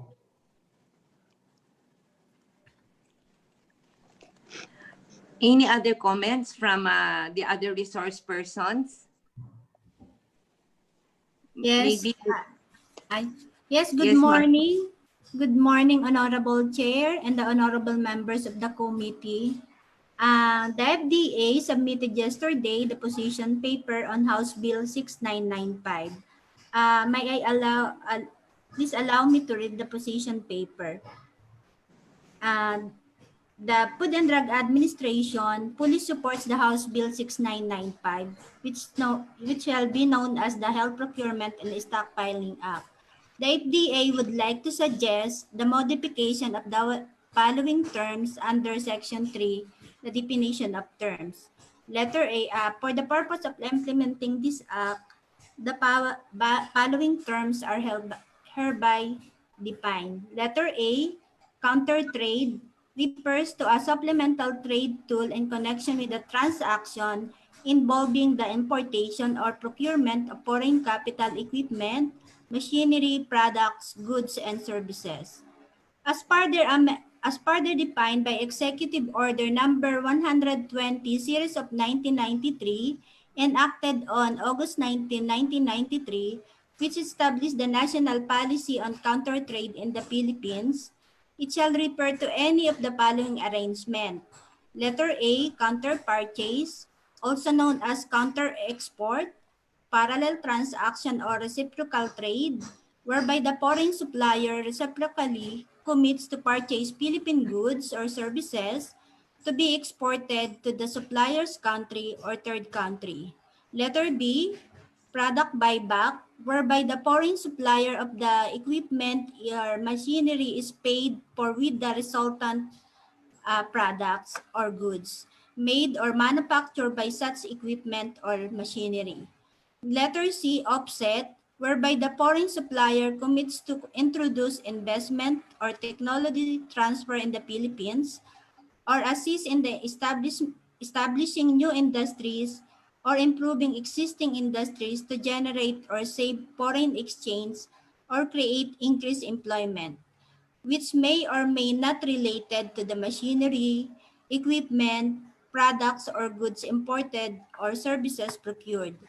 Letter D, trade to debt swap, whereby a loan or credit accommodation obtained by a government agency or government-owned or controlled corporation from a foreign government or creditor which has remained outstanding and unpaid is arranged to be settled in full or partially by way of sales of products, goods, or services to be provided by a third party rather than by payment in foreign currency. Or letter E, any form of combination or variation of the above arrangement that results in the inflow of the country or foreign exchange or saving thereof, investment, training, and technology transfer, grant for education, scientific, technological, environment, and related research program or projects, which will enhance Philippine industrial or export competitiveness or contribute to the creation of new competitive industries, enhance existing industries or utilization of Philippine services or by expertise by foreign clients or in the reduction of foreign debt. And at the same time, Madam Chair and Honorable Member, we want to include the additional definition for the devices. Devices means instrument, apparatus, contrivances, including their components, parts, and accessories that are authorized by the Food and Drug Administration, intended for use in the diagnosis, cure, mitigation, treatment, and prevention of disease and man. So we want to suggest or recommend inclusion of the phrase authorized by the Food and Drug Administration, and to delete the provision, treatment and prevention for animals. And number 2, or to affect the structure or any function of the body of man, also to delete the word animals. And letter C, for the definition of drugs, drugs and medicines refer to any chemical compound, biological substances other than food that are authorized by the Food and Drug Administration. And lastly, we want to recommend under Section 6 of House Bill 6995, Functions and Responsibility. It is suggested to add the following: ensure adequate provision or of recommended and proper storage, containment, or transport conditions such as the room temperature and humidity, refrigeration, or freezing condition, including provision to keep the products away from heat, sunlight, rain, and moisture. That's all po, Madam Chair. Thank you. Thank you very much for the comments of FDA, Ms. Pedron. Madam May we Chair, Yes Yes. po. Thank you so much. As an author of this bill, I am amenable to adopt the proposal of the FDA. They were given enough time to submit their position, pero kahapon lang po daw sila as per committee secretariat submitted. So that's the reason why we weren't able to include that proposal in this substitute bill. I'm willing to adopt the proposal on of the FDA, Madam Chair. Thank you, Honorable Chair. Madam Chair. Yes, Yusek Dino. Thank you, Madam Chair, for recognizing me. Anyway, we will fully support the bill. No? This time, masasagot na natin yung mga katanungan sa barangay. Most especially, ako po ang Undersecretary for Barangay Affairs at saka meron po tayo na 840,000 na barangay health worker.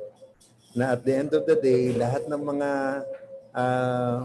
proyekto ng Department of Health ay ibinababa ninyo sa mga barangay.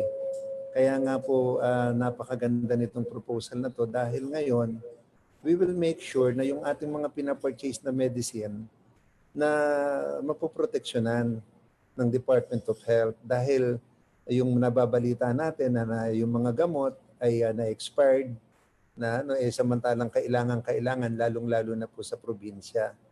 At sana makita din natin na kung pwede, hindi lang sa Department of Health main office naka-stockpile yan, kung naka-deploy na po sana yan sa ating mga region.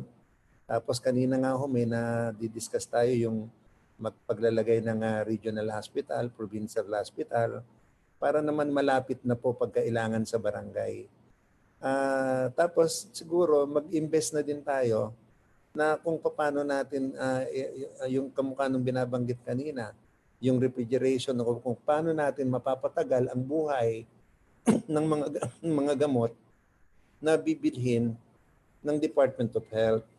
Kasi ang matutulong po namin dito sa departamento ngayon po ay gumagawa na kami ng barangay profile system. Kasama po sa barangay profile system kung ano ang mga sakit doon sa aming mga barangay. That's why you can identify now kung anong gamot ang ilalagay nyo doon sa city, province, municipal, or region. Kung ano yung laging sakit na nangyayari doon. Ito po yung ginagawa namin na ngayon we will i-database namin lahat ng information sa barangay including the health situation in every barangay in the Philippines. So yun lang po ma'am. Thank you very much for the bill. And this time, at least alam na mapoproteksyon na dahil sa ginawa ng Senado, yun pong mga nababalitangan na kung saan nasasayang po ang bilyon-bilyong halaga ng mga gamot na pinapurchase ng Department of Health. Thank you. Maraming salamat po. Thank you, Yusek Dino. Point well taken kasi yan din ang observation ko na maraming nag-expire at saka kung minsan yung mga gamot na kailangan ng isang barangay is not what they really need. Point well taken, Yusek Dino. Now, Madam Chair. Yes, DS Prospero Pichay. I would like to ask the proponent one question.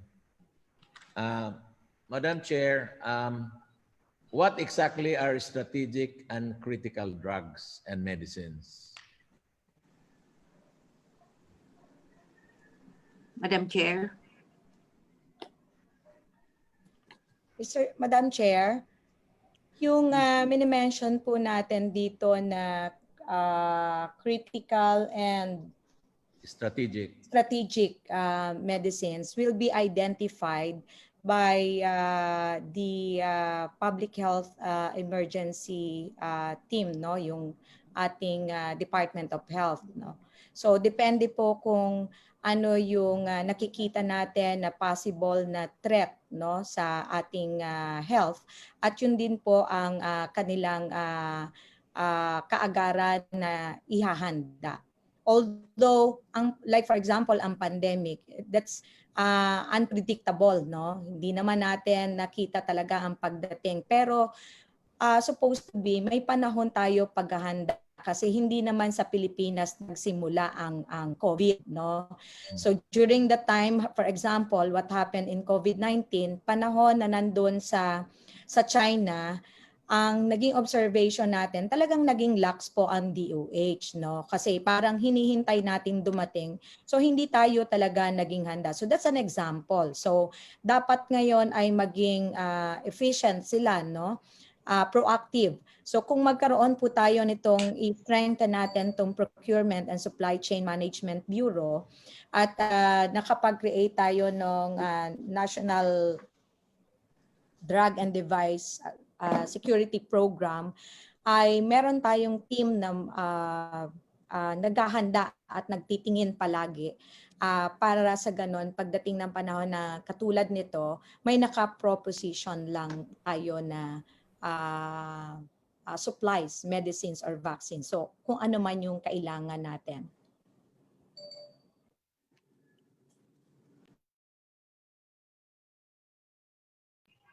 Can I be recognized? Madam Chair, naka-mute po kayo. Can I be recognized po? Yes, my good friend, our PMA President, Dr. Benny Atienza. Go ahead. Proposal na po, sana magkaroon po tayo ng training of our health workers, lalo na po yung ating mga barangay health workers regarding sa cold chain. For the last 4 years po, inano na po namin yan sa FDA. Pinupost na po namin yan.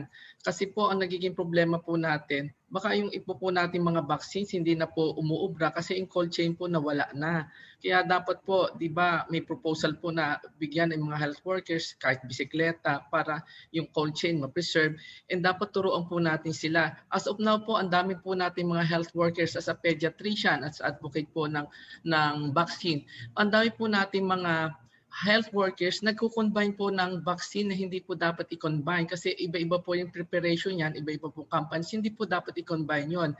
In fact, meron po tayong nababalitaan ngayon ating pneumococcal vaccine.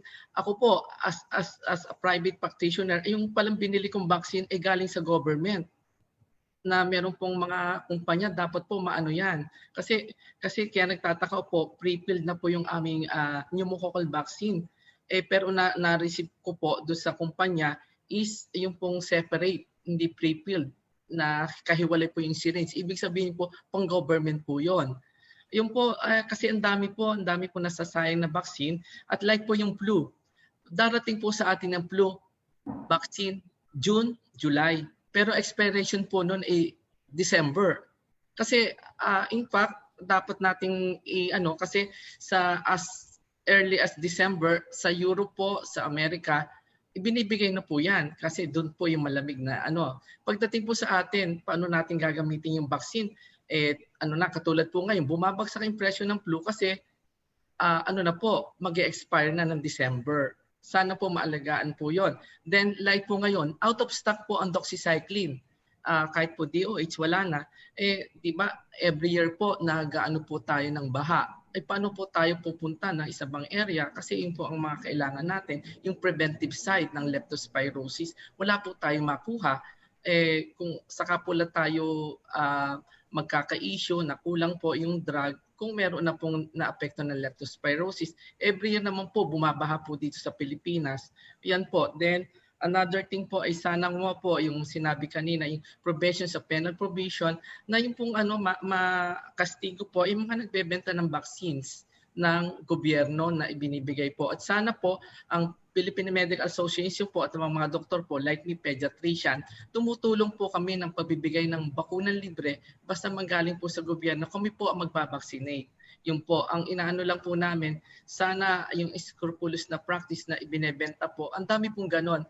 Even po yung mga barangay health workers natin, sinisingil ang mga pasyente kasi mo as a private po, nalalaman po namin yon. Matagal po na nangyayari yan. Yun lang po. Madam Chair. Yes, Madam Chairperson. Thank you kay Dr. Benny Atienza for informing us on that na may nangyayari na ganyan na ang vaccines na supposed to be supplied to the government, especially DOH, ay naibebenta. So nakakagulat din yung preparation because I was informed by the DOH that the suppliers of the pneumococcal vaccine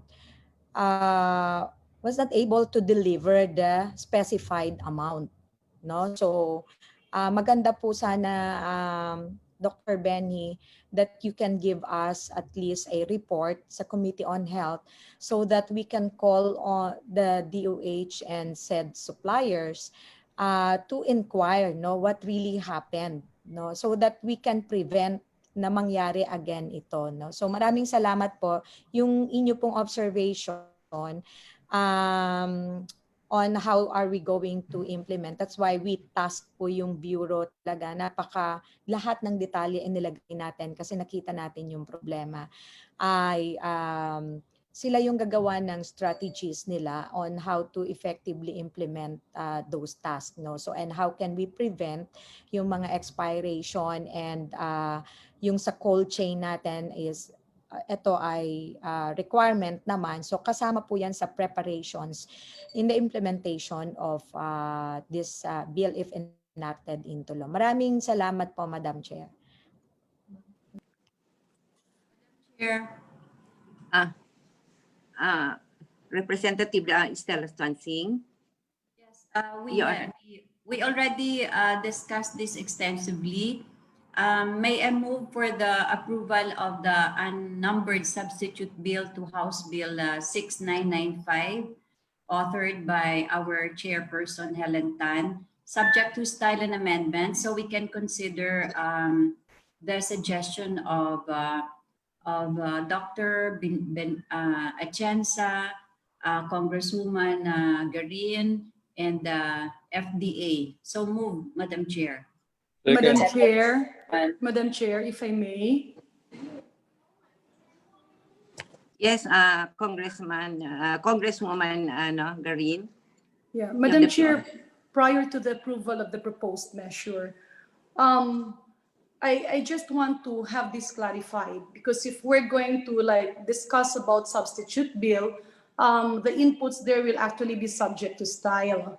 But my concern here is the real gist of the proposed measure. First, on the redundancy, as I have mentioned earlier, but next, after hearing the comments of the Philippine Medical Association, hindi po kasi natutuhog, hindi po na-align. I know the intention of the bill is very good, like yung mga binibili na hindi nagagamit. However, we have to take into consideration the actual situation on the ground. What usually happens in the Department of Health, yung binibili kasi is not requested by the procurement agency. Bale, meron lang taga-bid, pero yung nagre-request kung ano yung bibilhin are program managers. So that's all offices. Like bawat hospital magre-request siya, bawat region magre-request siya. So earlier we heard about the issue of flu vaccine. There's also the issue actually of rabies vaccine. Yung mga gamot na binibili, naririnig din natin sa DILG, hindi naman minsan angot sa kailangan dun sa baba. And this is a frequent problem. So my point is, I don't think the creation of the procurement, the Health Procurement and Stockpiling Bureau will solve the problem. Because the problem here, the requisitioning officer in the first place are the program managers. So kung maglalagay tayo ng another bureau that will be redundant to the existing people, okay naman yun kung isubsume sila. But then the people handling the procurement aspect are actually holding other major tasks. Coupled with that, tali sila kasi they only procure what is requested by the program. So the accountability of the people in this new bureau will be so high, but then the faults would actually be on the program managers. Let me just quickly go into the comment. I believe one of our distinguished colleagues here commented about bakuna na pinapabayaran. That's really true. That's why before we had actually the campaign on libre po ito galing sa gobyerno. It was indirectly addressing the fact that even condoms supplied by DOH were being sold on the grounds. Yung iba po kasi magpapabakuna, wala namang bayad, pero merong mandatory donation. So let's say if they would ask for a donation of 300 or 500 pesos, meron kang 3 anak, 1.5 na yun, pamasahe pa. Mas mahal pa dun sa binibili sa nabakuna ng DOH. And I believe the concept here is not just creating a bureau. The problem should be addressed holistically. You have, I don't even think creating the bureau will be the solution. The solution here is creating a body that will police. Let's say example, yung i-create natin na bureau will be a performance bureau. So kung ikaw ang may hawak ng vaccination program, dapat walang nag-expire at dapat nakakarating at yung binibili mo kumpleto. The issue on supply chain as conveyed by PMA, yes, that's true kasi paulit-ulit eh. Dapat, no, what I mean is paulit-ulit yung mga dapat na hindi ginagawa. In all procurement, because these are health-related, the supplier should deliver to the end user. Example, vaccine refrigerators or freezers or cold chain or vaccine carriers. Minsan kasi babaguhin yung procurement, magdi-deliver ka ng central office.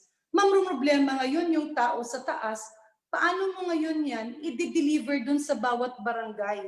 So you simplify the task of the businessman na nag-deliver lang sila, binayaran na kaagad ng DOH, pero yung problema, binagsak mo doon sa mga local government chief executives, sa DILG. So I do hope that prior to approving this, maybe we can tweak it and change it instead to a performance monitoring bureau that will include procurement, logistical implementation. So itong body will now oversee the performance of each program. Kung ikaw non-communicable diseases, dapat yung mga biniling gamot, kasi ikaw naman ang nag-request, you make sure that you request what is needed. Kasi yung mga projection na pinag-uusapan natin, it's not new. Example on vaccines, mandatory po yung 5-year projection. Because you pre-order it. On medicines, it's the same.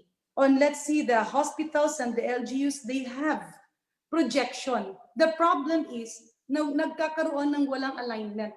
Or kung merong isang bureau na takot gumalaw kasi palaging nagpe-play safe, walang nag-oversee. So if the honorable distinguished colleague, the chairwoman of the Committee on Health, can instead tweak, before we approve it, we amend it to the creation of a performance or an oversight bureau within the department, but that will encompass. Kung may binili, sino ang nag-request? Yung nag-request, siya kasi ang nag-i-implement. Because if we just create the health procurement and the stockpiling bureau, it would simply mean the obligations and the responsibilities of the different directors and bureaus will just be transferred to a single body whose hands will actually be tired. Their hands are tied because whatever they procure is not from their budget. It's from the budget of another bureau who will make the request and who should actually handle the implementation of the program, not the health procurement and the stockpiling bureau. Madam Chair. Madam Chair, if I may answer. Yes, Yeah. pwede. Madam Chair, Yes. with the indulgence of the author, since I already made a motion, maybe what we can do is we will request Representative Garin to submit her proposal or suggestion so that kasi medyo ako hindi ko masyado maintindihan yung ibig niya sabihin. Diretsuhin niya na lang kung anong gusto niyang idagdag dun sa bill. And then I hope tumatango na nga si author she will just submit her suggestion, and I'm sure the chairperson is willing to accept the suggestion, Madam Chair, because we have still local bills to tackle, Madam Chair. So I hope you will consider my suggestion, Madam Chair. Madam Chair, Maybe if I may, I leave it to the author. The reason why I suggested that, because if we already approve a certain bill, we cannot change it totally. Basically, to clarify, my proposal is not to create a health procurement and stockpiling bureau because of redundancy, but instead to create a performance and oversight bureau overseeing each bureau and director in the Department of Health that actually includes procurement, stockpiling, and implementation. Madam Chair, my motion is subject to style and amendment. So we can still amend the unnumbered substitute bill, Madam Chair. Madam Chair. I submit, ma'am. Yes, Congressman Tan. Yeah, before you act on the motion of Kong Ging, I just want to inform, nalayo na po tayo sa intention ng bill ko. Ang intention po ng bill ko ay stockpiling ng mga medicines, devices, equipments na kailangan sa public health emergency. Hindi siya duplication ng regular na ginagawa po ng Procurement Bureau at saka ng supply chain management on a day-to-day basis, no? So hindi ko po babaguhin yung aking panukala na mag-create ng ganitong bureau, but I am amenable to put as a safeguard, no, in the implementation of this proposed bill, to have that body who will oversee yung ating implementation or of the functions of that procurement and stockpiling bureau. So yun lang ang gusto ko pong isagot, kasi medyo lumayo na tayo dahil nga doon sa problema currently of the procurement and supply chains in the ground, no? But ang main intention ng aking panukala ay stockpiling para doon po sa panahon ng outbreaks, emergencies, or pandemics. So, thank you so much, Kong Janet, on the recommendation, and thank you, Madam Chair, if we can approve na this bill so that we can tackle the local bills. Thank you so much. Thank you, Madam Chair. Are there any other comments? Madam Chair, yes, Kong Ebkas, Representative Ebkas. Since there is a pending motion to approve House Bill 6995, and I second the motion, Madam Chair. Thank you.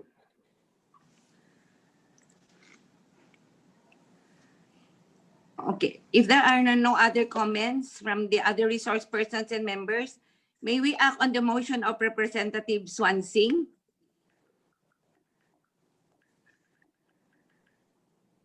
Seconded na, Madam Chair. Seconded na. Okay. So we have now approved the substitute bills subject to style and amendments of House Bill number 6995. Can we now go to the next part of the agenda? Congratulations, Sis Helen. Thank you so much. Thank you, Kong Janet. Thank you, guys. Okay.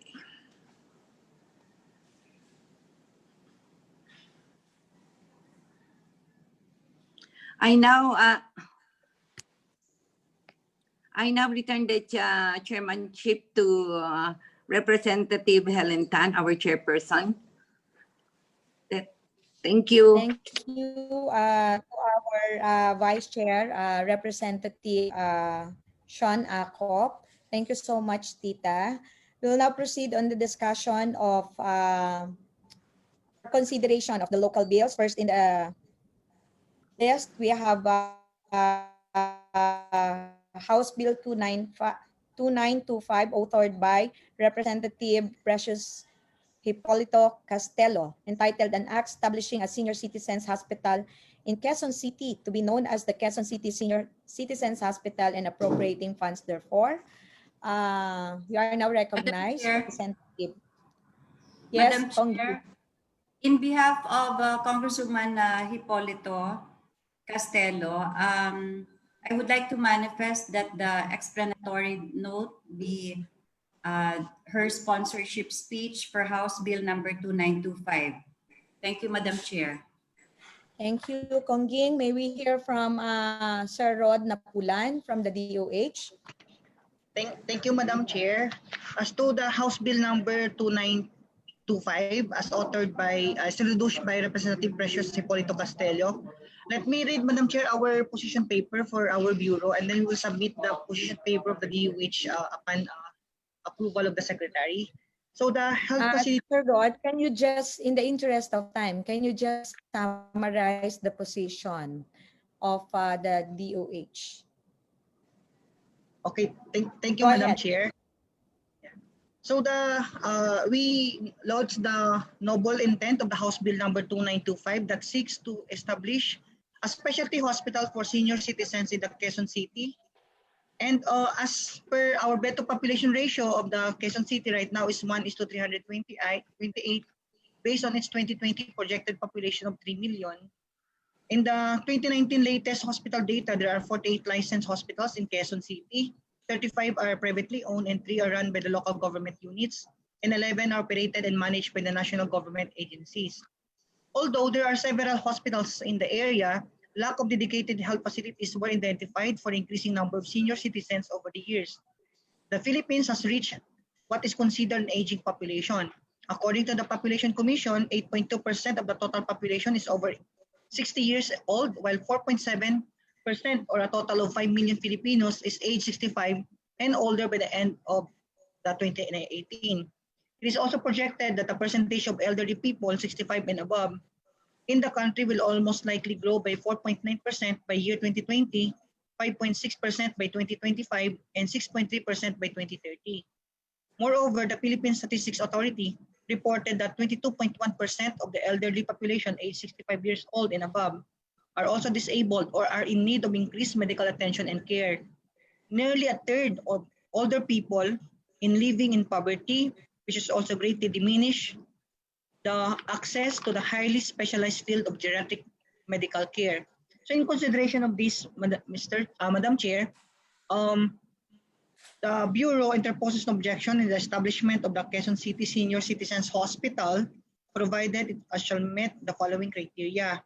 So yung unmet beds in the catchment area, the certificate of need obtained in the Center for Health Development, and even the feasibility study po.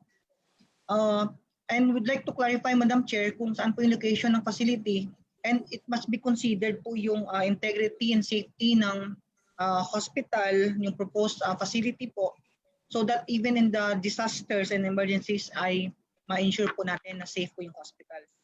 So the bed capacity and capability of the proposed hospital shall consistent to each hospital development plan as well as the local investment plan for health. So the DOH through the HPEP may provide necessary capital outlay assistance for the upgrading of the hospital, while the local government unit of Quezon City shall ensure provision and maintenance and other operating expenses as well as the personal services.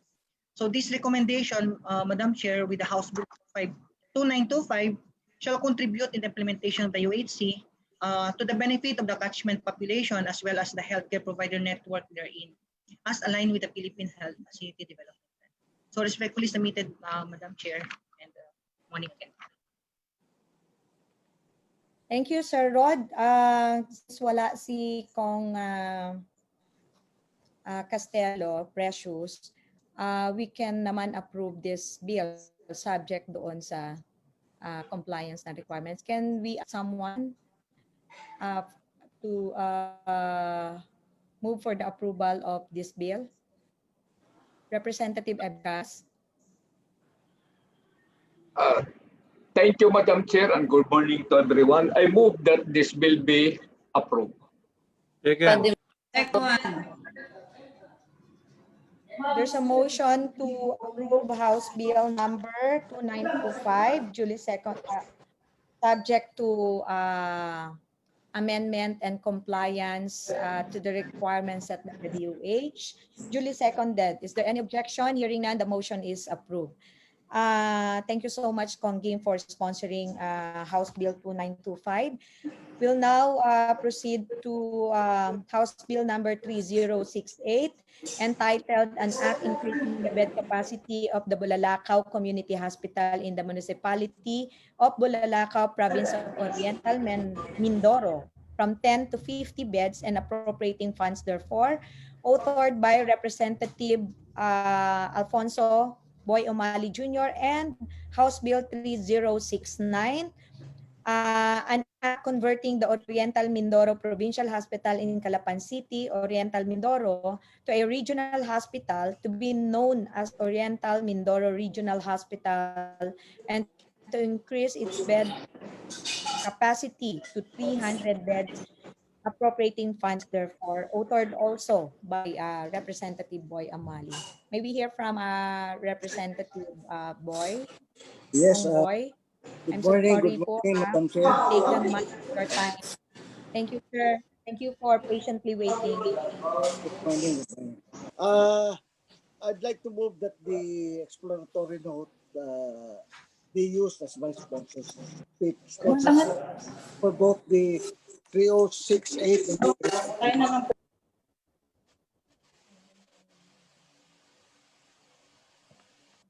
Go ahead, sir. yeah, I'd like to move that the explanatory note be used as my sponsorship speech for House Bill 3068 and House Bill 3069. Thank you, sir. Sir Rod, pwede bang wag na lang basahin yung mahabang position? But yung pinaka importante lang na kailangan na, for both bills, 3068 and 3069. Okay, Sir Rod. Okay po. Thank you, Madam Chair. Madam Chair, just clarification lang po. For House Bill number 3069, it's a renationalization. So from LGU, no po. No. Ano lang siya? Prison bed. Oh, parang 30 parang ano lang. Third level. 3068. 3068, that's for Bulalakaw Hospital additional bed, and 3069 yun yung ano, yun yung converting Oriental Mindoro Provincial Hospital to a regional hospital. Yeah. Sir, ano to, under the jurisdiction of DOH your proposal, or DOH hospital siya, sir? Regional ano lang, magiging region ano lang siya, third level. Kasi yes po, but under the supervision po of DOH? No. No. Okay, kasi nasa amin na nasa ano na yan, nasa local government na talagang sa ano na yan. Ayaw namin na renationalization. Because kaya naman ng probinsya eh. Okay. So we fully support, Madam Chair, for the increase in bed capacity as well as the service capability upgrading, Madam Chair. And then the capital outlay subsidy may be provided by the DOH through the HPEP. Okay. Thank you. And for 3069, Kong Ebcas, Kong Adrian, if you can move for the approval of both bills, 3068 and 3069. Yes, Madam Chair, at your pleasure. I move that the proposed House Bill 3068 and 3069 be approved in this committee. Second. Madam. There's a motion to approve House Bill number 3068 and 3069, duly seconded. Is there any objection? Hearing none, the motion is approved. Congratulations, Kong Boy. Sorry po for waiting. No, thank you. Thank you sa lahat. Thank you sa lahat. Salamat po. I will now proceed to House Bill 3285. Do we have Representative Ansarudin Adjong? Do we have? Madam Chair. Yes, Kongging. In behalf of Congressman Adjong, I would like to manifest that his... Madam Chair. Ay, andyan pala. Okay, please proceed. Thank you, Kong Ging. Kong Adio. Madam Chair, may I request that my explanatory note be adopted as my sponsorship speech? Madam Chair. Okay, thank you so much po. Comment from the DOH. Thank you, Madam Chair. Yeah. For the House Bill number 3285, Madam Chair, the DOH issued a Department Memorandum number 2020-0448 dated October 16, 2020. Provided the DOH Execom directives that recommends the establishment of separate hospitals, which its own funding, operations, and management rather than establishment of extension facilities that may deplete the funds and manpower of its parent hospital. So as these resources will share between the two facilities. With this, Madam Chair, na recommendation from our Execom, we propose, Madam Chair, have a separate facility from the May Pakpak because the proposed intent of this law is to put the WAO District Hospital under the extension of May Pakpak Medical Center, Madam Chair, which is the DOH Hospital. So with this, Madam Chair, since medyo although the WAO District Hospitals in the landlocked area of the Lanao del Sur, we further recommend, Madam Chair, to consider the BARM also, because this is part of the Bangsamoro Autonomous Region for Muslim Mindanao, to consider the transition plan as well as the development plan in the area, Madam Chair. Very good. Kong Adyong, are you amenable to the recommendation of the Department of Health that we instead put an independent or upgrade or convert WAO District Hospital not as an extension of Amay Pakpak under the jurisdiction of the DOH? I think that's Ma'am, hindi ko naman po, Madam Chair, Go ahead, sir. Hindi ko naman ito tatanggalin sa BARM. Kaya lang, dahil para ma-expand at maraming matulungan itong WAO District Hospital. Hindi ko naman pinapa-amend yan. Okay, as Kong Adyong, I think we have a representative from BARM. Can we hear from a representative from BARM? I'm not amenable to it. Representative from BARM? Anyone? Assalamualaikum warahmatullahi ta'ala wabarakatuh. Can you introduce yourself, sir? I'm Dr. Amirel Usman po. I am the OST Minister of the Ministry of Health of the Bangsamoro Autonomous Region in Muslim Mindanao. Yes, sir. We would like to recognize and appreciate the effort of Representative Adjong in upgrading the WAO District Hospital because it is really timely. And this also is a catchment hospital from many municipalities from Region 12 as well as the Region 10. So, but also, I think there should be a proper consultation with regards to the point that he would like to annex the WAO District Hospital to the Amay Pakpak Medical Center. For one, Amay Pakpak Medical Center is administratively under the Region 10, and the WAO District Hospital is under the wardship of the Bangsamoro Autonomous Region in Mindanao. So there is actually a complexity in this. So maybe this can be on a separate meeting. I also thank the DOH Central Office for bringing this up. So that's all, Madam Chair. Maganda sa DOH. Reply Kong Adyong. Madam Chair, kasi kung under ito sa DOH National, mas maraming matutulungan ito. Pero may... So, our problem here, sir, is the WAO under the BARM? Yes po. Doc? So under po siya ng BARM. So to, even if we approve it in this committee, it will still have Sabi ko na, hindi naman pass pinapatanggal sa in doon sa BARM.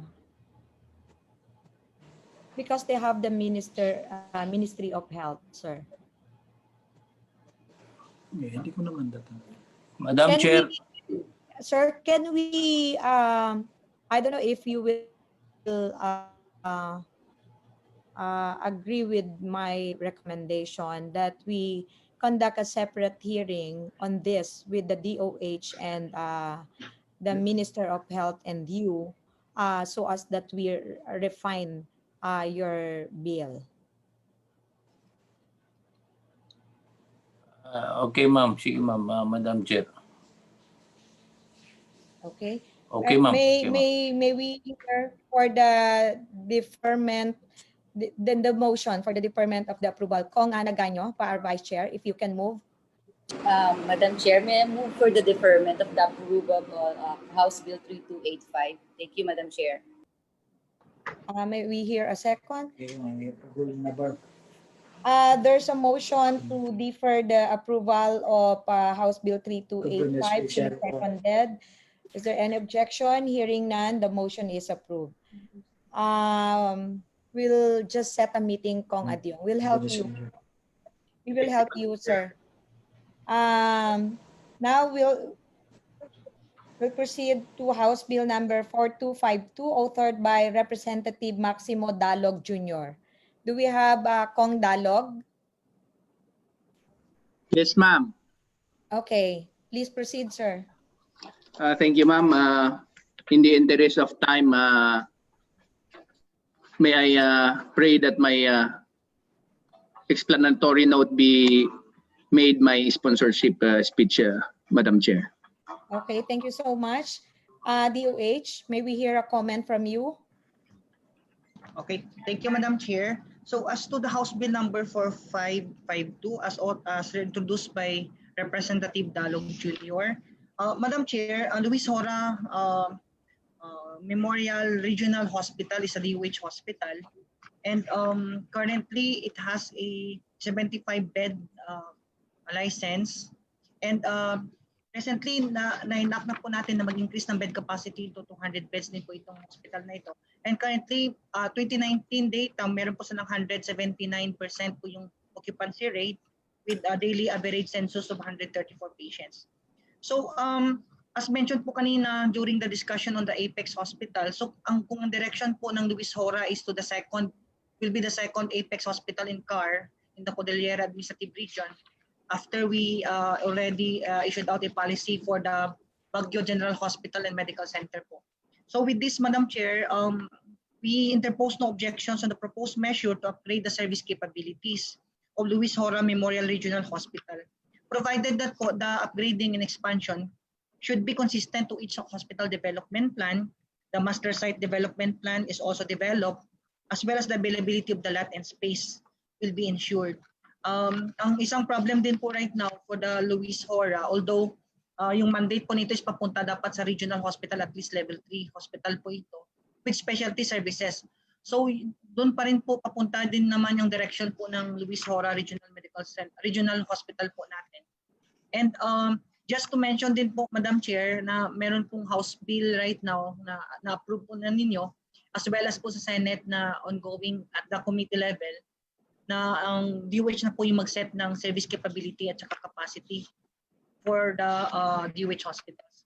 So yun na po, Madam Chair, but basically we... Anyway, yung bill naman, okay, thank you. Ang bill naman niya is parang converting it into emergency medical service and trauma center. So subject to compliance on the requirements set by the DOH. Can we hear someone, Kong Adrian, for the approval subject to the compliance to the requirements set by the DOH po and amendment, sir?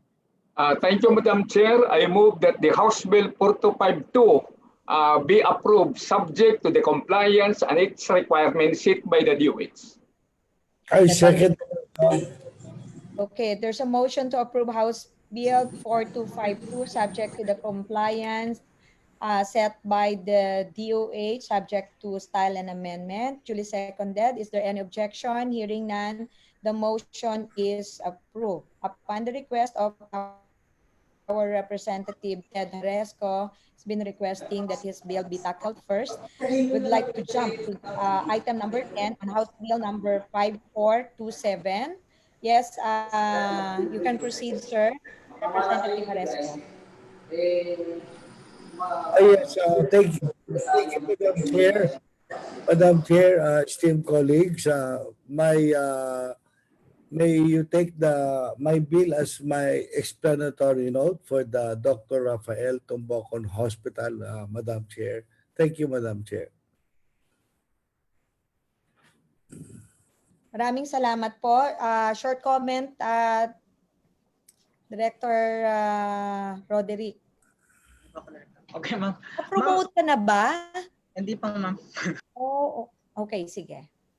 Ma'am, as to the House Bill number 5427, we fully support for the upgrading as well as for the increase in the bed capacity of the Dr. Rafael S. Tumbukon Memorial Hospital, Madam Chair. Thank you. Can we hear a motion for the approval? Representative Nag-Año, our Vice Chair. Madam Chair, I move for the approval of House Bill 5427. Thank you. Again. There's a motion to approve House Bill 5427. Duly seconded. Is there any objection? Hearing none, the motion is approved. Okay. Maraming salamat, Madam Chair. Congratulations, sir. Thank you, Congressman. Okay. For items number 11 and 12, I think Representative Balindong is with us today. May we call him to sponsor House Bill 5464 and 5478. Thank you, Madam Chair. May I just Go ahead, move that my explanatory note be adopted as my sponsorship speech. Thank you, sir. Sir Rod, can we hear a comment from you both for 5464 and 5478? Madam Chair, would like to clarify na po, Madam Chair, on the 5464 as well as for the House Bill number 5478. Is this still under the DOH barn po, not under the Department of Health? Yun po yung intent ng measure, Madam Chair. Under barn. Okay. So we fully support, Madam Chair, for this bill, Madam Chair. And pa-add na lang po kami, Madam Chair, ng Hospital Development Plan na provision so that we can adjust the bed capacity eventually at saka capability po, depending on the catchment population, yung burden diseases, etc., Madam Chair. Okay, so subject to style and amendment. May we hear a motion for the approval? Madam Chair, Pongging. I move for the approval of the two bills subject to the compliance of the author to the requirement of the DOH. Second. Okay, there's a motion to approve House Bill 5464, subject to the compliance to the requirements set by the DOH, and House Bill 5478, subject to style and amendment, duly seconded. Is there any objection? Hearing none, then the motion is approved. Thank you, Madam Chair. Thank you. Congratulations, sir. Do we have, I think Representative Alexi Tutor is with us, our Vice Chair, for House Bill numbers 7683 and 7684.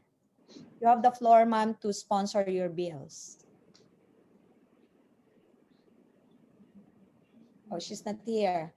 What about Madam Chair, can I be recognized, our please? Vice Chair? Yes, Kong Marilu. Yes. This is for House Bill 4763, authored by Kong Kiko Benitez.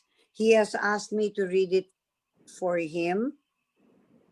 His explanatory note, which I will send to you, but he asked me to please implore that the Teresita Lopez Halandoni Provincial Hospital in Silay City, where where all our planes arrive. Tita, for a while po, ha? Tita, for a while lang po. I was calling earlier Representative Alexi Tutor for House Bill 7683 and 7684. Since she's not here, Okay. I will now jump to item number 8 on House Bill 4763, authored by Representative Jose Francisco Benitez, to be sponsored by our Vice Chair Marilu Arroyo. Go ahead, Tita. Thank you, Madam Chair. I will send you his explanatory note because the first portion is what the Constitution guarantees our people. But most important is this. He asked me to read this.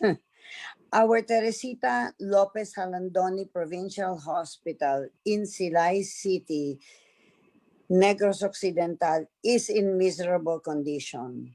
The hospital authorized bed capacity is 100 beds. However, based on data from the hospital, its bed occupancy rate in 2018 was 300% higher than its capacity. The number of inpatients in the same year totaled 22,014, or 60 patients admitted every day, staying for 5 days or more on average. Clearly, this hospital needs more beds. That is all, Madam Chair. And I will send you his, what do you call this? His House Bill number 4763 as his explanatory note. But he asked me to please mention the bed capacity of Teresita Halandoni Hospital in Silay. Thank you, City. Tita. Thank you po, Tita. Kong Marilu. Sir Rod. Thank you, Madam Chair. On the House Bill number 4763, Madam Chair. Actually, Madam Chair, the bed occupancy rate, as mentioned din kanina ni Kong Arroyo, 378.77% na po siya. Actually, yung maabot na siya ng 379 yung daily census po ng hospital. Maybe hindi nga lang po siguro nasa 300 yung increase niya, but much higher. But however, we need to emphasize din, Madam Chair, na siguro we should come up with a provision on the hospital development plan so that we can ensure din po na compliance siya sa mga requirements, as well as catchment population, increasing catchment population sa burden of diseases, as well as the healthcare provider network niya, Madam Chair.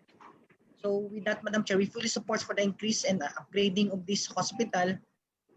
This is also serve as the gatekeeper then papunta sa may Corazon, Locsin, Montelibano Regional Hospital. So para ma-decongest din po namin yung DOH hospital po namin sa Bacolod City. Okay. Thank you, Madam Chair. Thank you so much, Sir Rod. Our Vice Chair, Kong Maricel, can we hear a motion for the approval? Madam Chair, I move for the approval of House Bill 4763, subject to style and amendment. Thank you.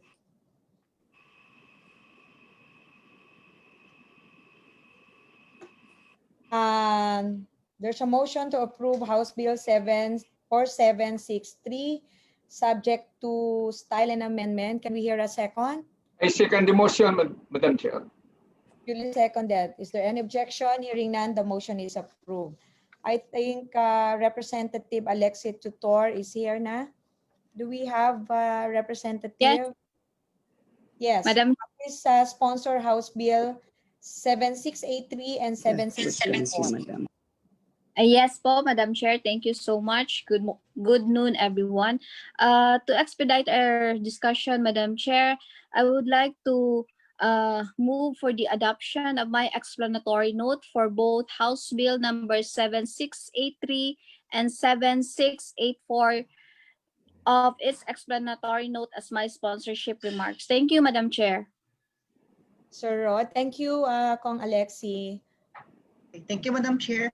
On the House Bill number 7683 as well as the 7684, Madam Chair, our understanding is this, and still under the local government unit po yung supervision and control of this.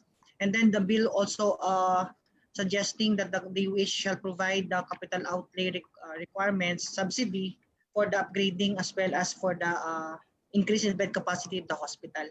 So with this, Madam Chair, we fully support for the upgrading as well as for the increase in bed capacity of these hospitals provided that it's consistent with the hospital development plan as well as the local investment plan for health po ng LGU. So, and through the HFEP, the DOH shall provide the capital outlay requirement subsidy for the upgrading and expansion.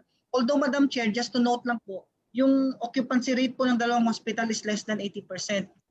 But we are looking forward na once ma-upgrade yung facility, ma-improve yung service capability, baka tumaas na po yung occupancy rate ng dalawang hospital na to. The bed to population ratio po ng Bohol right now is 1:1,196.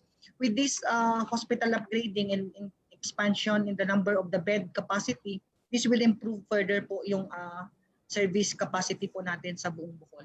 So we fully support with this measure, Madam Chair, and but still this should be under the local government unit. Thank you po, Madam Chair. Okay. Kong Alexi, do you have additional inputs or should we approve na this? Yes po, Madam Chair. Kailangan po ng Bohol, and it is also in my district, and both of these hospitals are really need to be increasing their bed capacity already, Madam Chair. And with this, if approved po, Madam Chair, it would be a big help to my constituents in the 3rd district po. Thank you. Okay, thank you so much to our Vice Chair, Kong Alexi. May we hear a motion for the approval, Kong Ebcas, Adrian? After hearing comment from DOH, I move that the proposed House Bill 7683 and 7684 be approved, subject to the style and amendments. There's a motion to approve House Bill 7683 and 7684, subject to style and amendment. Can we hear a second? Second the motion. Seconded. Is there any objection? Hearing none, the motion is approved. Do we have Representative Eric Olivares, Chair Eric, for House Bill number 5565?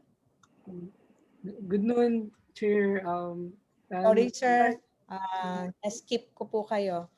Thank you. In the interest of time, I would like to adopt my explanatory note as my sponsorship speech, Madam Chair. Okay. DOH? Thank you. One short comment. Yeah, thank you, Madam Chair. We fully support for the upgrading of this, Madam Chair, for service capability. But we would like also to mention, Madam Chair, that as we increase the service capability, maybe we consider also our service capacity as to the authorized bed capacity of the hospital, Madam Chair. But nonetheless, Madam Chair, since this is a highly urbanized city, so what we are expecting for our UHC as well as the Philippine Health Facility Development Plan is at least nasa level 2 po sila. So it's very timely po, and we're very fully support on this, especially for the capital outlay requirements po niya and for technical assistance po na we can provide from the Department of Health, while the operations and management of this hospital is still under the local government po ng Parañaque. Thank you, Madam Chair. Okay, Kong Eric, so this bill intention is to just upgrade, but still under the supervision and management of the DOH. Just want to clarify the intention, Chair Eric Olivares. Yeah, this is for the upgrading of its hospital ng Parañaque from 1st level to 2nd level community hospital. And, Madam Chair. Okay, thank you so much. May we hear a motion for the approval of this bill? Representative Adrian Ebcas. Madam Chair, I move that the proposed House Bill 5565 be approved on this committee, subject to the style and amendments. There's a motion to approve House Bill 5565, subject to style and amendment. Can we hear a second? Second, Madam Chair. Motion. Duly seconded. Is there any objection? Hearing none, the motion is approved. We'll go back to item number 6 on House Bill 4704, authored by our former speaker, Representative Pantaleon Alvarez. Can we hear from Representative, our Vice Chair, Kong Sean Acop, to sponsor 4704? Kong Akop.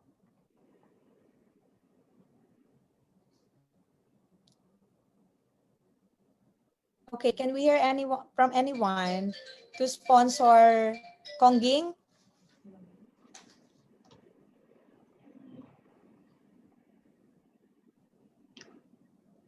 Madam Chair, Anyone Kongging sponsor, please, House Bill 4704. kung IPCAS, Madam Chair, Yes po, go ahead, sir. I move that the explanatory note of the sponsorship bill of House Bill 4704 be adopted. Napuputo. Okay, can we hear short comment from UH? Tayo yata. Okay, thank you, Madam I'm so Chair. sorry, medyo nagiging unstable po yung aming connection. Go ahead, Sir Rod. Thank you, Madam Chair. So, Madam Chair, the intent of this bill is to make an extension hospital from the Davao Regional Medical Center, and this primary care facility in Sawata, San Isidro, Davao del Sur. So with this, Madam Chair, as I mentioned a while ago po, Madam Chair, we have this EXICOM directives that instead of coming up with a extension hospital, we prefer to have a new and independent hospital from the mother or a parent proposed hospital, Madam Chair. And then, Madam Chair, since this is a primary care facility, what we are recommending, Madam Chair, is that the capital outlay requirements may be provided by the DOH through the HPEP, while the operations and management of this hospital will still be under the local government unit as mandated by the local government code, Madam Chair. Thank you, Madam Chair. Okay. Thank you so much. Since wala po yung ating principal author, pwede subject to style and amendment lang. Can we hear someone, our Vice Chair, Kong Maricel, for the approval of this bill? Madam Chair, I move to approve House Bill 4704 subject to style and amendments and DOH requirements. Thank you, Madam Chair. I second the motion, Madam Chair. There's a motion to approve House Bill 4704 subject to style and amendment and compliance to the requirements set by the DOH duly seconded. Is there any objection? Hearing none, the motion is approved. We'll now proceed to House Bill 4731, authored by Representative Precious Hipolito Castelo. Do we have Kong Precious? If none, can someone sponsor? Can we ask someone to sponsor House Bill 47? Madam Chair? Yes, Kong Maricel. I would like to sponsor House Bill 4731 on behalf of Representative Castelo and manifest that her explanatory note be made as her sponsorship remarks. Thank you. Thank you, Kong Maricel. Short comment, Roderick, Sir Rod. Thank you, Madam Chair. So the intent of the measure, Madam Chair, is to establish a district hospital under the local government unit of Quezon City, Madam Chair. So with this, Madam Chair, the DOH fully support for this as we will improving the accessibility to the healthcare facilities, especially to the hospital services, the area of Batasan. I think this is the hospital across the Batasan po. So with this, Madam Chair, we fully supports for the capital outlay requirements, subsidies that the DOH may provide it, while the operations management for the PES and MOE shall be will be provided by the local government unit of Quezon City. Thank you, Madam Chair. Okay, thank you so much, Sir Rod. Can we hear a motion for the approval of this bill? Kong Madam Adrian? Chair, I move. Am I recognized, Madam Chair, for a motion? Yes, sir. Thank you. Yes, I move sir. that the House Bill 4731 be approved. Subject to the style amendment. Okay. There's a motion to approve House Bill 4731 subject to style and amendment duly seconded. Is there any objection? Hearing none, the motion is approved. And last but not the least is item number 9, House Bill number 5204 or 04, authored by Representative Alfred Vargas. Do we have Representative Vargas? Okay, can we ask Representative Alexi Tutor to sponsor the bill of Representative Vargas? Yes, Madam Chair. In behalf of Representative Alfred Vargas, I move that his explanatory note of House Bill 5204 be adopted as his sponsorship remarks. So move, Madam Chair. Thank you, Kong Alexi. Sir Roderick, Sir Rod. Thank you, Madam Chair. As to the House Bill number 5204. So this is a primary care facility, Madam Chair, as we classify the Super Health Center in Lying-in Clinic. With this, Madam Chair, we reiterate that this health facility will, the operations and management of this facility will be under the city government of Quezon City. So the capital outlay requirements, subsidy may be provided by the DOH through the HFEP, Madam Chair. But we fully support for this measure, provided that the LGU still operate this facility, Madam Chair. Thank you, Madam Chair. Thank you. Can we hear a motion for the approval of this bill, Kong Adrian? Madam Chair, I move that proposed House Bill 5204 introduced by Kong Alfred Vargas be approved, subject to the style and amendments. Second. There's a motion to approve House Bill 5204 subject to style and amendment, duly seconded. Is there any objection? Hearing none, then the motion is approved. Finally, thank you so much for your patience, no? And for actively participating in this committee hearing. Maraming salamat po, Kong Adrian, for always attending our meeting. Kong Ging Swansing for always being with us, and our vice chairs. Kong Roderick, one last point before we adjourn, may I ask our guests from the Department of Health, the DOH Procurement and Supply Chain Management Team, the Procurement Service, the DBM, FDA, DTI, DND, DILG, DSWD, DOF, National Disaster Risk Reduction and Management Council, PCHRD, ITC, PRC, Philippine Red Cross, PMA, and other organizations to kindly submit your additional input or position on the stockpiling bill, no? On the Health Procurement and Stockpiling Act, the unnumbered substitute bill to refine our proposal, no? So maraming salamat po sa inyong lahat. Can we hear the favorite motion? Madam Chair, I move that this committee meeting be adjourned. There's a motion to adjourn the committee hearing, duly seconded. The meeting is now adjourned. Maraming salamat po sa inyong lahat.